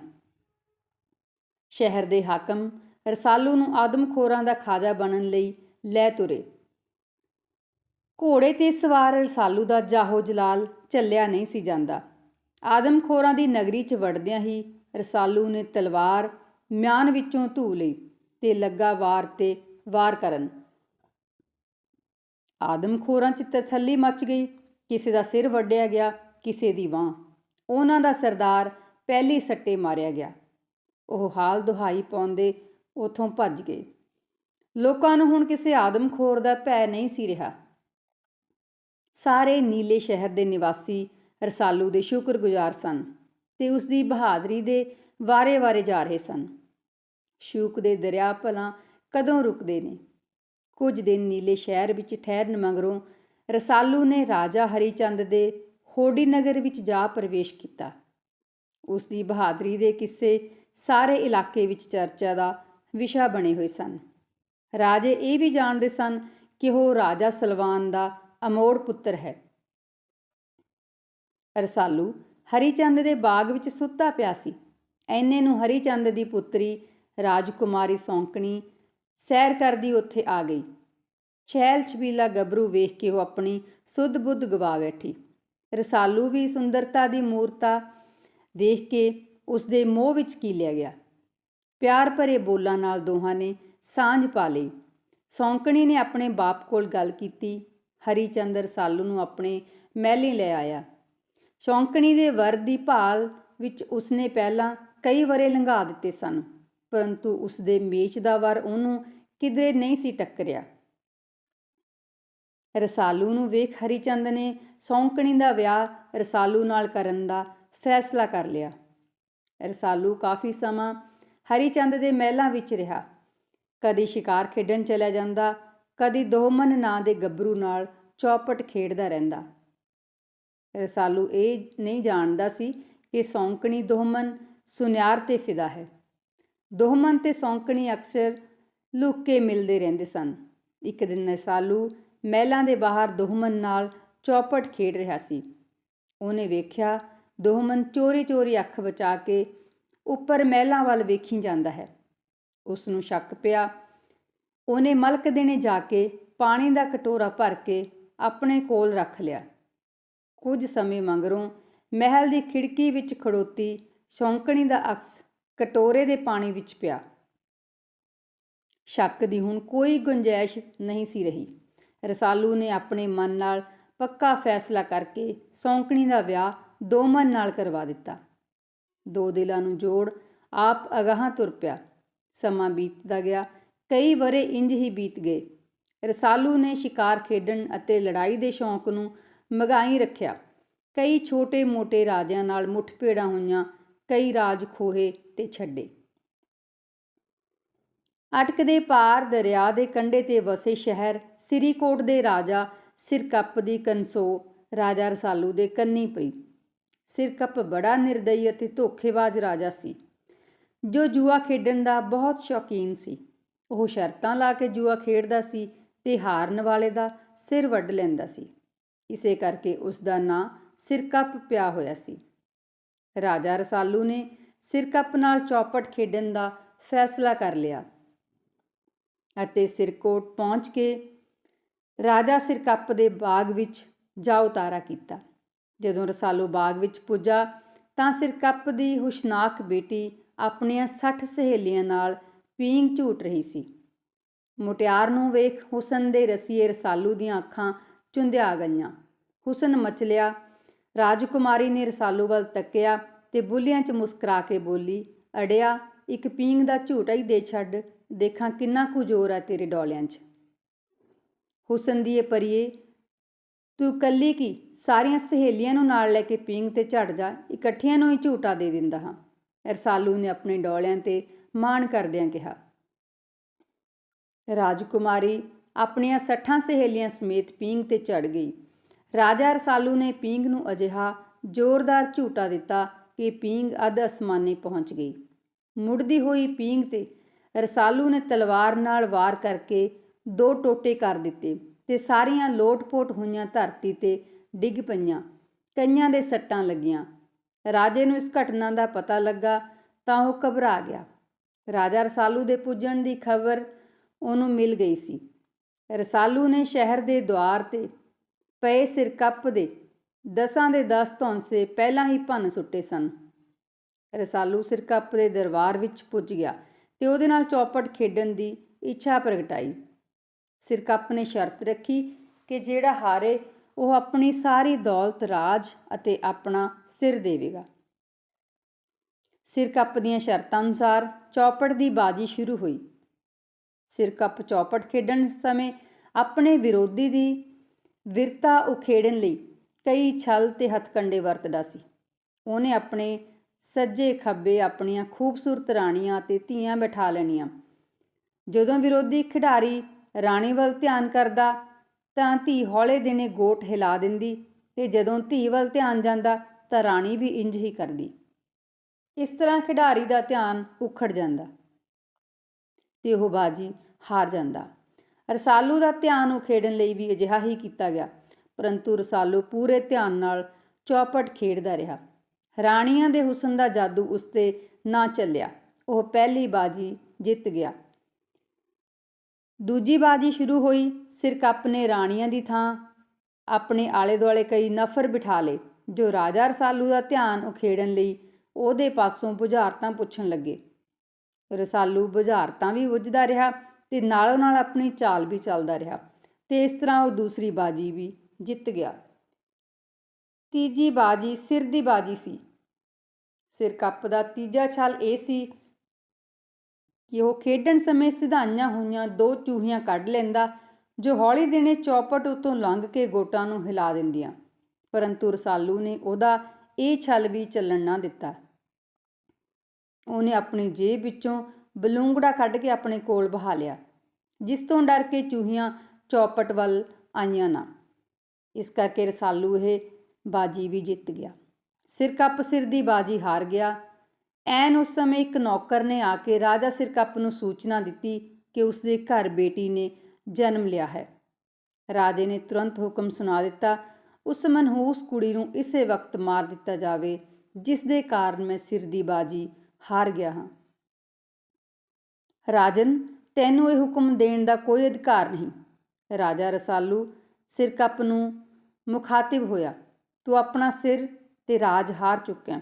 ਤੂੰ ਆਪਣੀ ਧੀ ਨੂੰ ਨਹੀਂ ਮਰਵਾ ਸਕਦਾ, ਉਹ ਹੁਣ ਮੇਰੀ ਹੈ। ਰਾਜਾ ਸਿਰਕੱਪ ਨਿਮੋ ਝੂਣਾ ਹੋਇਆ ਰਸਾਲੂ ਦੇ ਸਾਹਮਣੇ ਸਿਰ ਸੁੱਟੀ ਖੜਾ ਸੀ। ਉਹਨੂੰ ਆਪਣੀ ਮੌਤ ਨਜ਼ਰ ਆਉਂਦੀ ਸੀ। ਸੈਂਕੜੇ ਮੌਤਾਂ ਦਾ ਵਣਜਾਰਾ ਆਪਣੀ ਮੌਤ ਨੂੰ ਚਿਤਵ ਕੇ ਥਰ-ਥਰ ਕੰਬ ਰਿਹਾ ਸੀ। ਉਹਦੀਆਂ ਅੱਖਾਂ ਵਿੱਚ ਤਰਲਾ ਸੀ। ਜਾਨ ਬਖਸ਼ੀ ਲਈ ਉਹਦੇ ਬੁੱਲ੍ਹ ਕੰਬੇ। ਦਇਆਵਾਨ ਰਸਾਲੂ ਦੇ ਮਨ ਵਿੱਚ ਦਇਆ ਆ ਗਈ। ਤੈਨੂੰ ਇੱਕ ਸ਼ਰਤ 'ਤੇ ਮੁਆਫ ਕਰ ਸਕਦਾ ਹਾਂ। ਤੂੰ ਤੱਤੇ ਤਵੇ 'ਤੇ ਮੱਥੇ ਨਾਲ ਲਕੀਰਾਂ ਕੱਢ ਕੇ ਵਚਨ ਦੇ ਕਿ ਤੂੰ ਅੱਗੇ ਤੋਂ ਜੂਆ ਨਹੀਂ ਖੇਡੇਂਗਾ ਤੇ ਨਾ ਹੀ ਕਿਸੇ 'ਤੇ ਜ਼ੁਲਮ ਕਰੇਂਗਾ। ਆਪਣੀ ਜਾਨ ਬਖਸ਼ੀ ਲਈ ਸਿਰਕੱਪ ਸਭ ਕੁਝ ਕਰਨ ਲਈ ਤਿਆਰ ਹੋ ਗਿਆ। ਰਸਾਲੂ ਨੇ ਉਸ ਨੂੰ ਮੁਆਫ ਕਰ ਦਿੱਤਾ। ਰਾਜਾ ਸਿਰਕੱਪ ਨੇ ਬੜੇ ਆਦਰ ਨਾਲ ਆਪਣੀ ਨਵਜਨਮੀ ਧੀ ਦਾ ਡੋਲਾ ਤਿਆਰ ਕਰਵਾਇਆ ਤੇ ਇੱਕ ਥਾਲ ਵਿੱਚ ਸ਼ਗਨ ਵਜੋਂ ਅੰਬ ਦੀ ਟਾਹਣੀ ਰੱਖ ਕੇ ਰਾਜਾ ਰਸਾਲੂ ਨੂੰ ਭੇਂਟ ਕਰ ਦਿੱਤੀ। ਰਸਾਲੂ ਨੇ ਉਸ ਮਲੂਕੜੀ ਦਾ ਨਾਂ ਕੋਕਲਾਂ ਰੱਖਿਆ।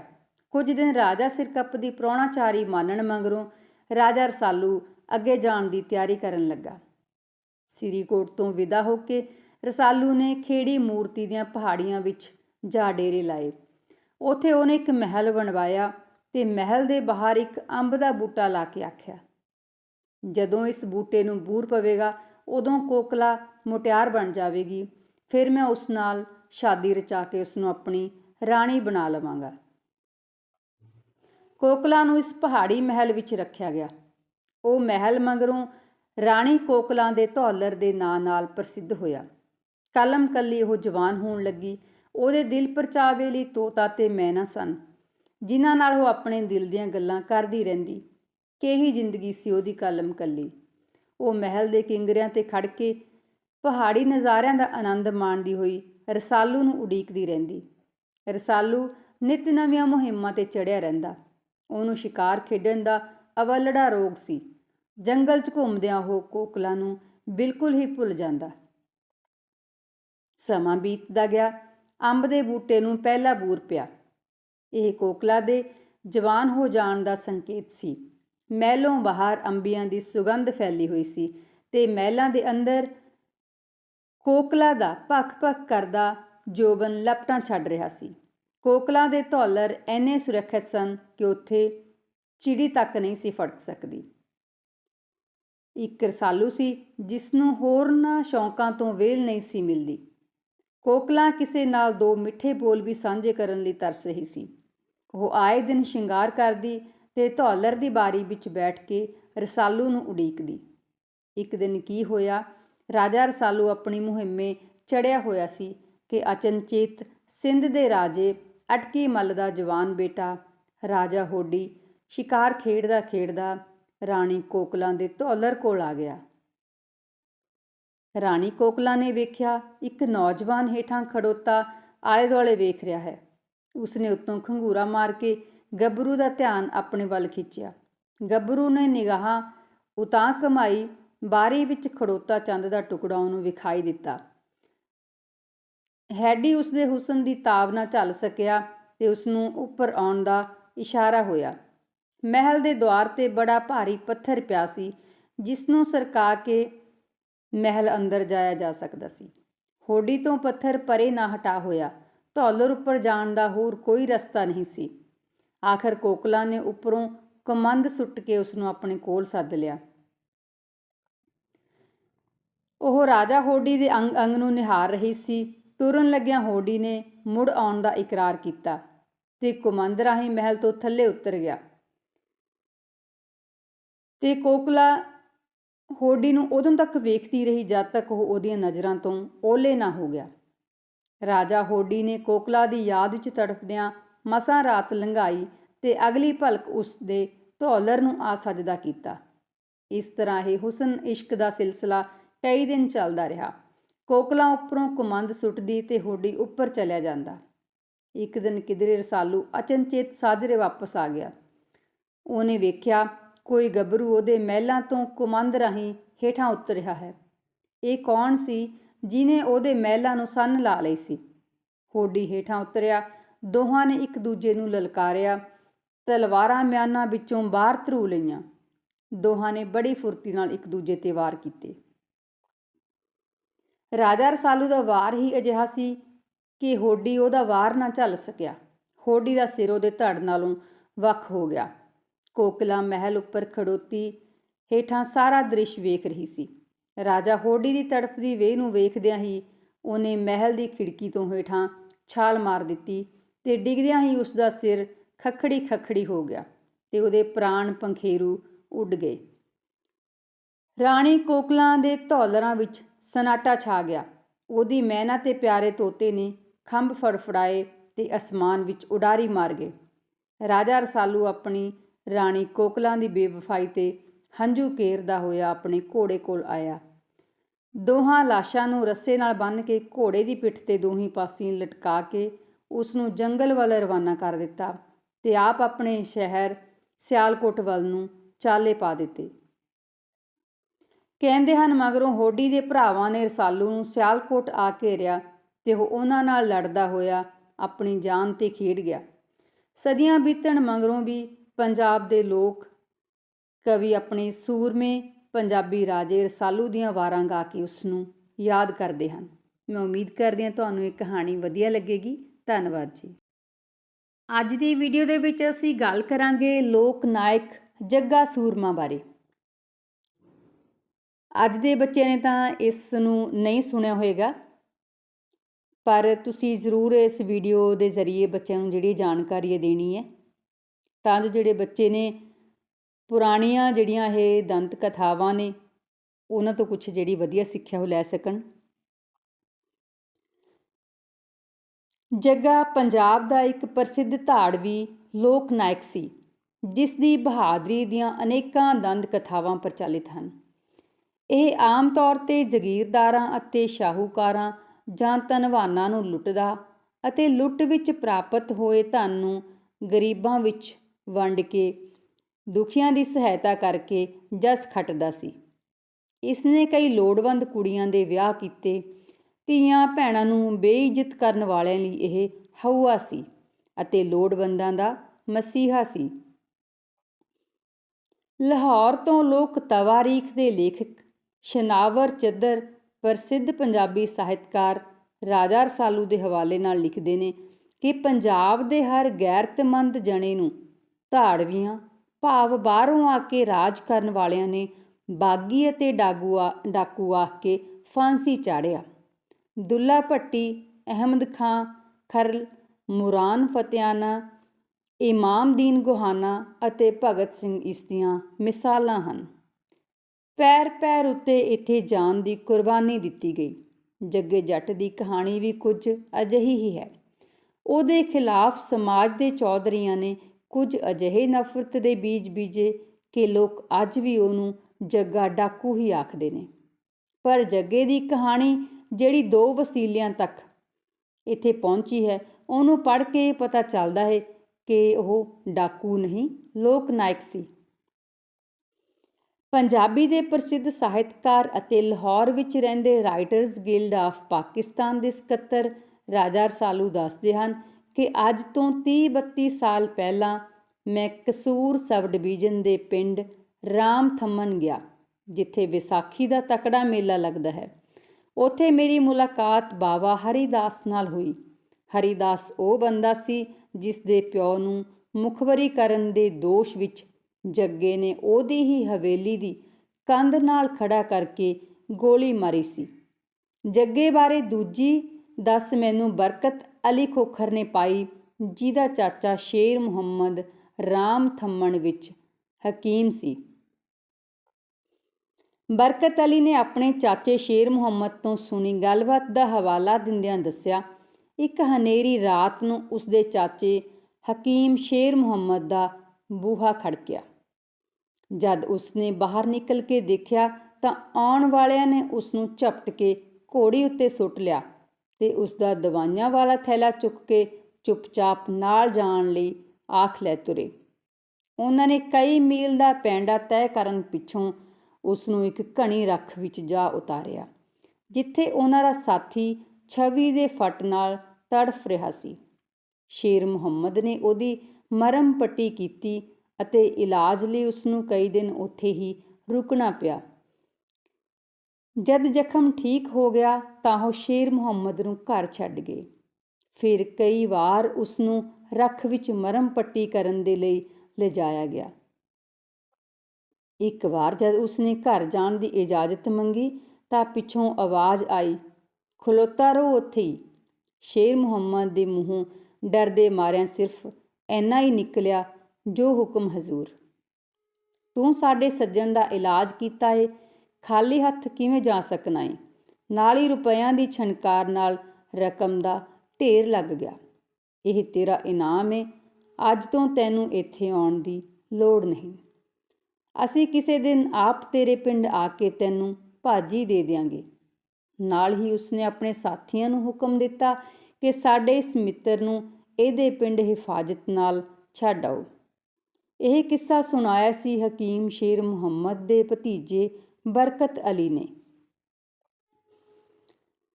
ਅੱਗੇ ਬਾਬਾ ਹਰੀਦਾਸ ਦੀ ਦਸੀ ਕਹਾਣੀ ਨੂੰ ਬਿਆਨ ਕਰਦਿਆਂ ਰਾਜਾ ਰਸਾਲੂ ਆਖਦਾ ਹੈ, ਜੱਗਾ ਜੱਟ ਦਾ ਕਸੂਰ ਦੇ ਇੱਕ ਪਿੰਡ ਬੁਰਜ ਦੇ ਵਿੱਚ ਜਨਮਿਆ ਸੀ। ਇਹ ਪਿੰਡ ਥਾਣਾ ਠੈਂਗਮੋੜ ਤਹਿਸੀਲ ਚੂਨੀਆਂ ਵਿੱਚ ਪੈਂਦਾ ਹੈ। ਜੱਗੇ ਦੇ ਜਨਮ 'ਤੇ ਉਹਦੇ ਪਿਓ ਨੇ ਰੱਜ ਕੇ ਖੁਸ਼ੀ ਮਨਾਈ, ਜਿਹਦੇ ਲਈ ਉਸਨੂੰ ਸ਼ਾਹੂਕਾਰ ਤੋਂ ਪੈਸਾ ਉਧਾਰ ਚੁੱਕਣਾ ਪਿਆ। ਵਕਤ ਨਾਲ ਜੱਗੇ ਦੇ ਪਿਓ ਦੇ ਹਾਲਾਤ ਵਿਗੜਦੇ ਗਏ। ਜੱਗਾ ਅਜੇ ਜਵਾਨ ਹੋ ਹੀ ਰਿਹਾ ਸੀ ਕਿ ਸ਼ਾਹੂਕਾਰ ਉਹਦੇ ਪਿਓ ਤੋਂ ਰਕਮ ਵਸੂਲਣ ਲਈ ਉਹਦੇ ਘਰ ਗੇੜੇ ਮਾਰਨ ਲੱਗ ਪਿਆ। ਰਕਮ ਨਾ ਮਿਲਦੀ ਦੇਖ ਕੇ ਸ਼ਾਹੂਕਾਰ ਨੇ ਕਈ ਵਾਰ ਜੱਗੇ ਦੇ ਪਿਓ ਦੀ ਬੇਇੱਜ਼ਤੀ ਵੀ ਕੀਤੀ। ਜੱਗਾ ਦੇਖਦਾ ਤਾਂ ਉਹਦੇ ਤੋਂ ਸਹਾਰਿਆ ਨਾ ਜਾਂਦਾ।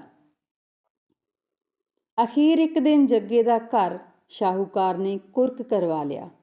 ਪੁਲਿਸ ਆ ਗਈ ਅਤੇ ਸਰਕਾਰੀ ਪਿਆਦੇ ਉਹਦੇ ਘਰ ਦੀ ਇੱਕ ਇੱਕ ਚੀਜ਼ ਉਹਦੇ ਸਾਹਮਣੇ ਚੁੱਕ ਕੇ ਲੈ ਗਏ।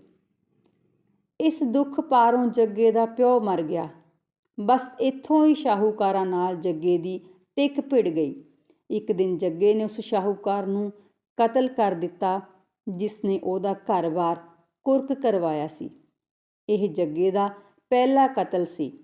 ਇਸ ਕਤਲ ਦੀ ਇਤਲਾਹ ਬਾਬਾ ਹਰੀਦਾਸ ਦੇ ਪਿਓ ਬਾਬਾ ਸੁਰਜਨ ਦਾਸ ਨੇ ਪੁਲਿਸ ਨੂੰ ਦਿੱਤੀ, ਜਿਹੜਾ ਪਿੰਡ ਦਾ ਨੰਬਰਦਾਰ ਸੀ। ਪੁਲਿਸ ਨੇ ਬਾਬਾ ਸੁਰਜਨ ਦਾਸ ਦੇ ਨਾਲ ਬਾਬਾ ਮੇਲਾ ਰਾਮ ਨੂੰ ਵੀ ਇਸ ਕਤਲ ਦਾ ਗਵਾਹ ਬਣਾ ਲਿਆ। ਨਾਲ ਹੀ ਜਿਹੜੀ ਪੁਲਿਸ ਸੀ ਉਹ ਜੱਗੇ ਨੂੰ ਲੱਭਣ ਲੱਗ ਪਈ। ਜੱਗਾ ਦਿਨ ਵੇਲੇ ਰੁੱਖਾਂ ਪਿੱਛੇ ਅਤੇ ਰਾਤੀਂ ਦੁਸ਼ਮਣਾਂ ਪਿੱਛੇ ਹੁੰਦਾ। ਉਹਨਾਂ ਦਿਨਾਂ ਵਿੱਚ ਹੀ ਸਿੱਖਾਂ ਅਤੇ ਮਹੰਤਾਂ ਵਿਚਕਾਰ ਗੁਰਦੁਆਰਿਆਂ 'ਤੇ ਕਬਜ਼ੇ ਦਾ ਬਖੇੜਾ ਸ਼ੁਰੂ ਹੋ ਗਿਆ, ਕਿਉਂ ਜੋ ਮਹੰਤ ਜਿਹੜੇ ਗੁਰਦੁਆਰਿਆਂ 'ਤੇ ਕਾਬਜ਼ ਸਨ, ਉਹ ਸਿੱਖਾਂ ਨੂੰ ਉਹਨਾਂ ਗੁਰਦੁਆਰਿਆਂ ਵਿੱਚ ਵੜਨ ਨਹੀਂ ਸਨ ਦਿੰਦੇ। ਜਦੋਂ ਸਿੱਖਾਂ ਨੇ ਇਹਦਾ ਵਿਰੋਧ ਕੀਤਾ ਤਾਂ ਜੱਗਾ ਵੀ ਸਿੱਖਾਂ ਦੀ ਤਰਫੋਂ ਮਹੰਤਾਂ ਨਾਲ ਲੜਿਆ। ਇੱਕ ਦਿਨ ਜੱਗੇ ਨੇ ਪਿੰਡ ਰਾਮ ਥੰਮਣ ਜਾ ਕੇ ਬਾਬਾ ਸੁਰਜਨ ਦਾਸ ਨੂੰ ਕਤਲ ਕਰ ਦਿੱਤਾ, ਜਿਹਦੀ ਭਿਣਕ ਬਾਬਾ ਮੇਲਾ ਰਾਮ ਨੂੰ ਵੀ ਪੈ ਗਈ। ਉਹ ਭੱਜ ਕੇ ਆਪਣੇ ਘਰ ਜਾ ਵੜਿਆ। ਜੱਗੇ ਨੇ ਬੂਹਾ ਖੜਕਾ ਕੇ ਉਸਨੂੰ ਬਾਹਰ ਨਿਕਲਣ ਲਈ ਆਖਿਆ, ਪਰ ਉਸਨੇ ਬਾਹਰ ਆਉਣ ਤੋਂ ਇਨਕਾਰ ਕਰ ਦਿੱਤਾ। ਜੱਗੇ ਨੇ ਉਹਦੇ ਘਰ ਅੱਗੇ ਮਿੱਟੀ ਦਾ ਤੇਲ ਛਿੜਕ ਕੇ ਅੱਗ ਲਗਾ ਦਿੱਤੀ, ਜਿਸ ਵਿੱਚ ਮੇਲਾ ਰਾਮ ਦੇ ਨਾਲ-ਨਾਲ ਉਹਦਾ ਸਾਰਾ ਟੱਬਰ ਸੜ ਕੇ ਸੁਆਹ ਹੋ ਗਿਆ। ਉਸ ਪਿੱਛੋਂ ਜੱਗੇ ਨੇ ਰਾਮ ਥੰਮਣ ਨੇੜਲੀ ਬਸਤੀ ਕਾਲੂਖਾਰਾ ਦੇ ਠਾਕੁਰ ਸਿੰਘ ਜੱਟ ਨੂੰ ਕਤਲ ਕਰ ਦਿੱਤਾ। ਉਸ ਪਿੱਛੋਂ ਉਸਨੇ ਨਨਕਾਣਾ ਸਾਹਿਬ ਗੁਰਦੁਆਰੇ ਦੇ ਮਹੰਤ ਨਰਾਇਣ ਦਾਸ ਦੇ ਭਣੇਵੇਂ ਅਰਜਨ ਦਾਸ ਦੀ ਹਵੇਲੀ ਉੱਤੇ ਵੀ ਹੱਲਾ ਬੋਲ ਦਿੱਤਾ। ਅਰਜਨ ਦਾਸ ਪਹਿਲਾਂ ਹੀ ਹਵੇਲੀ ਛੱਡ ਕੇ ਭੱਜ ਗਿਆ ਹੋਇਆ ਸੀ। ਜੱਗਾ ਉਹਦੀਆਂ 2 ਘੋੜੀਆਂ ਖੋਲ ਕੇ ਆਪਣੇ ਨਾਲ ਲੈ ਗਿਆ। ਜੱਗੇ ਦੀਆਂ ਰੋਜ਼-ਰੋਜ਼ ਦੀਆਂ ਲੁੱਟਾਂ ਮਾਰਾਂ ਤੋਂ ਤੰਗ ਆ ਕੇ ਸਰਕਾਰ ਨੇ ਜੱਗੇ ਦੀ ਗ੍ਰਿਫਤਾਰੀ ਦਾ ਇਨਾਮ 1000 ਰੁਪਇਆ ਰੱਖ ਦਿੱਤਾ। ਜੱਗਾ ਇਹਨਾਂ ਇਨਾਮਾਂ ਤੋਂ ਨਿਸ਼ਚਿੰਤ ਸ਼ਾਹੂਕਾਰਾਂ ਦੀ ਜਾਨ ਦਾ ਵੈਰੀ ਬਣਿਆ ਹੋਇਆ ਸੀ ਕਿ ਉਸ ਨੂੰ ਮੌਤ ਨੇ ਆ ਘੇਰਿਆ। ਜੱਗਾ ਰਕਸਿੱਧੂਪੁਰ ਵਿੱਚ ਇੱਕ ਰਾਤ ਆਪਣੇ ਬੇਲੀਆਂ ਨਾਲ ਇੱਕ ਮਿਲਣ ਵਾਲੇ ਦੇ ਡੇਰੇ 'ਤੇ ਗਿਆ। ਸਾਰੀ ਰਾਤ ਗਲਾਸੀ ਖੜਕਦੀ ਰਹੀ। ਜਦੋਂ ਉਹ ਬੇਸੁਰਤ ਹੋ ਗਏ ਤਾਂ ਘਰ ਵਾਲਿਆਂ ਨੇ ਇਨਾਮ ਦੇ ਲਾਲਚ ਵਿੱਚ ਜੱਗਾ ਅਤੇ ਉਸਦੇ ਸਾਥੀਆਂ ਨੂੰ ਕਤਲ ਕਰਕੇ ਪੁਲਿਸ ਨੂੰ ਮੁਖਬਰੀ ਕਰ ਦਿੱਤੀ। ਜੱਗੇ ਬਾਰੇ ਉਪਰੋਕਤ ਬਿਆਨ ਕੀਤੀ ਕਹਾਣੀ ਪੱਛਮੀ ਪੰਜਾਬ ਦੀਆਂ ਲੋਕ ਅਖਾਣਾਂ ਵਿੱਚ ਮਿਲਦੀ ਹੈ, ਪਰ ਜੱਗੇ ਦੇ ਪਿਛੋਕੜ ਬਾਰੇ ਕੋਈ ਬਹੁਤੀ ਜਿਹੜੀ ਜਾਣਕਾਰੀ ਉਹ ਨਹੀਂ ਪ੍ਰਾਪਤ ਹੋਈ। ਉਹ ਕੌਣ ਸੀ, ਕਦੋਂ ਜੰਮਿਆ, ਉਸ ਦਾ ਧਰਮ ਕੀ ਸੀ, ਇਸ ਦਾ ਸਹੀ ਜ਼ਿਕਰ ਕਿਧਰੇ ਨਹੀਂ ਮਿਲਦਾ। ਹਾਲਾਂਕਿ ਜੱਗਾ ਜਿਸ ਧਰਤੀ ਨਾਲ ਸੰਬੰਧਿਤ ਸੀ ਉਹ ਪੱਛਮੀ ਪੰਜਾਬ ਵਿੱਚ ਹੀ ਲਾਹੌਰ ਦੇ ਬਿਲਕੁਲ ਨੇੜੇ ਲੱਗਦੀ ਹੈ। ਪੂਰਬੀ ਪੰਜਾਬ ਵਿੱਚ ਵੀ ਹੁਣ ਤੱਕ ਜੱਗੇ ਬਾਰੇ ਕਈ ਦੰਦ ਕਥਾਵਾਂ ਪ੍ਰਚਲਿਤ ਹਨ। ਕਈਆਂ ਨੇ ਤਾਂ ਉਸ ਨੂੰ ਮੁਸਲਮਾਨ ਵੀ ਦਰਸਾਇਆ ਹੈ। ਕਈਆਂ ਦਾ ਖਿਆਲ ਹੈ ਕਿ ਉਸ ਨੂੰ ਫਾਂਸੀ ਦਿੱਤੀ ਗਈ ਸੀ। ਪਰ ਇਹਨਾਂ ਸਾਰੀਆਂ ਪ੍ਰਚਲਿਤ ਜਿਹੜੀਆਂ ਰਾਏ ਨੇ ਉਹਨਾਂ ਨੂੰ ਝੁਠਲਾਉਣ ਲਈ ਸਰਦਾਰ ਗੁਰਸੇਵਕ ਸਿੰਘ ਪ੍ਰੀਤ ਹੋਰਾਂ ਨੇ ਇਸ ਲੋਕ ਨਾਇਕ ਦੀ ਜਿਉਂਦੀ ਜਾਗਦੀ ਅਤੇ ਆਪਣੇ ਪਰਿਵਾਰ ਵਿੱਚ ਘੁੱਗ ਵਸਦੀ ਧੀ ਗੁਲਾਬ ਕੌਰ ਦੀ ਖੋਜ ਕਰਕੇ ਕਹਾਣੀ ਦੀਆਂ ਸਾਰੀਆਂ ਘਟਨਾਵਾਂ ਨੂੰ ਨਿਖਾਰ ਦਿੱਤਾ ਹੈ।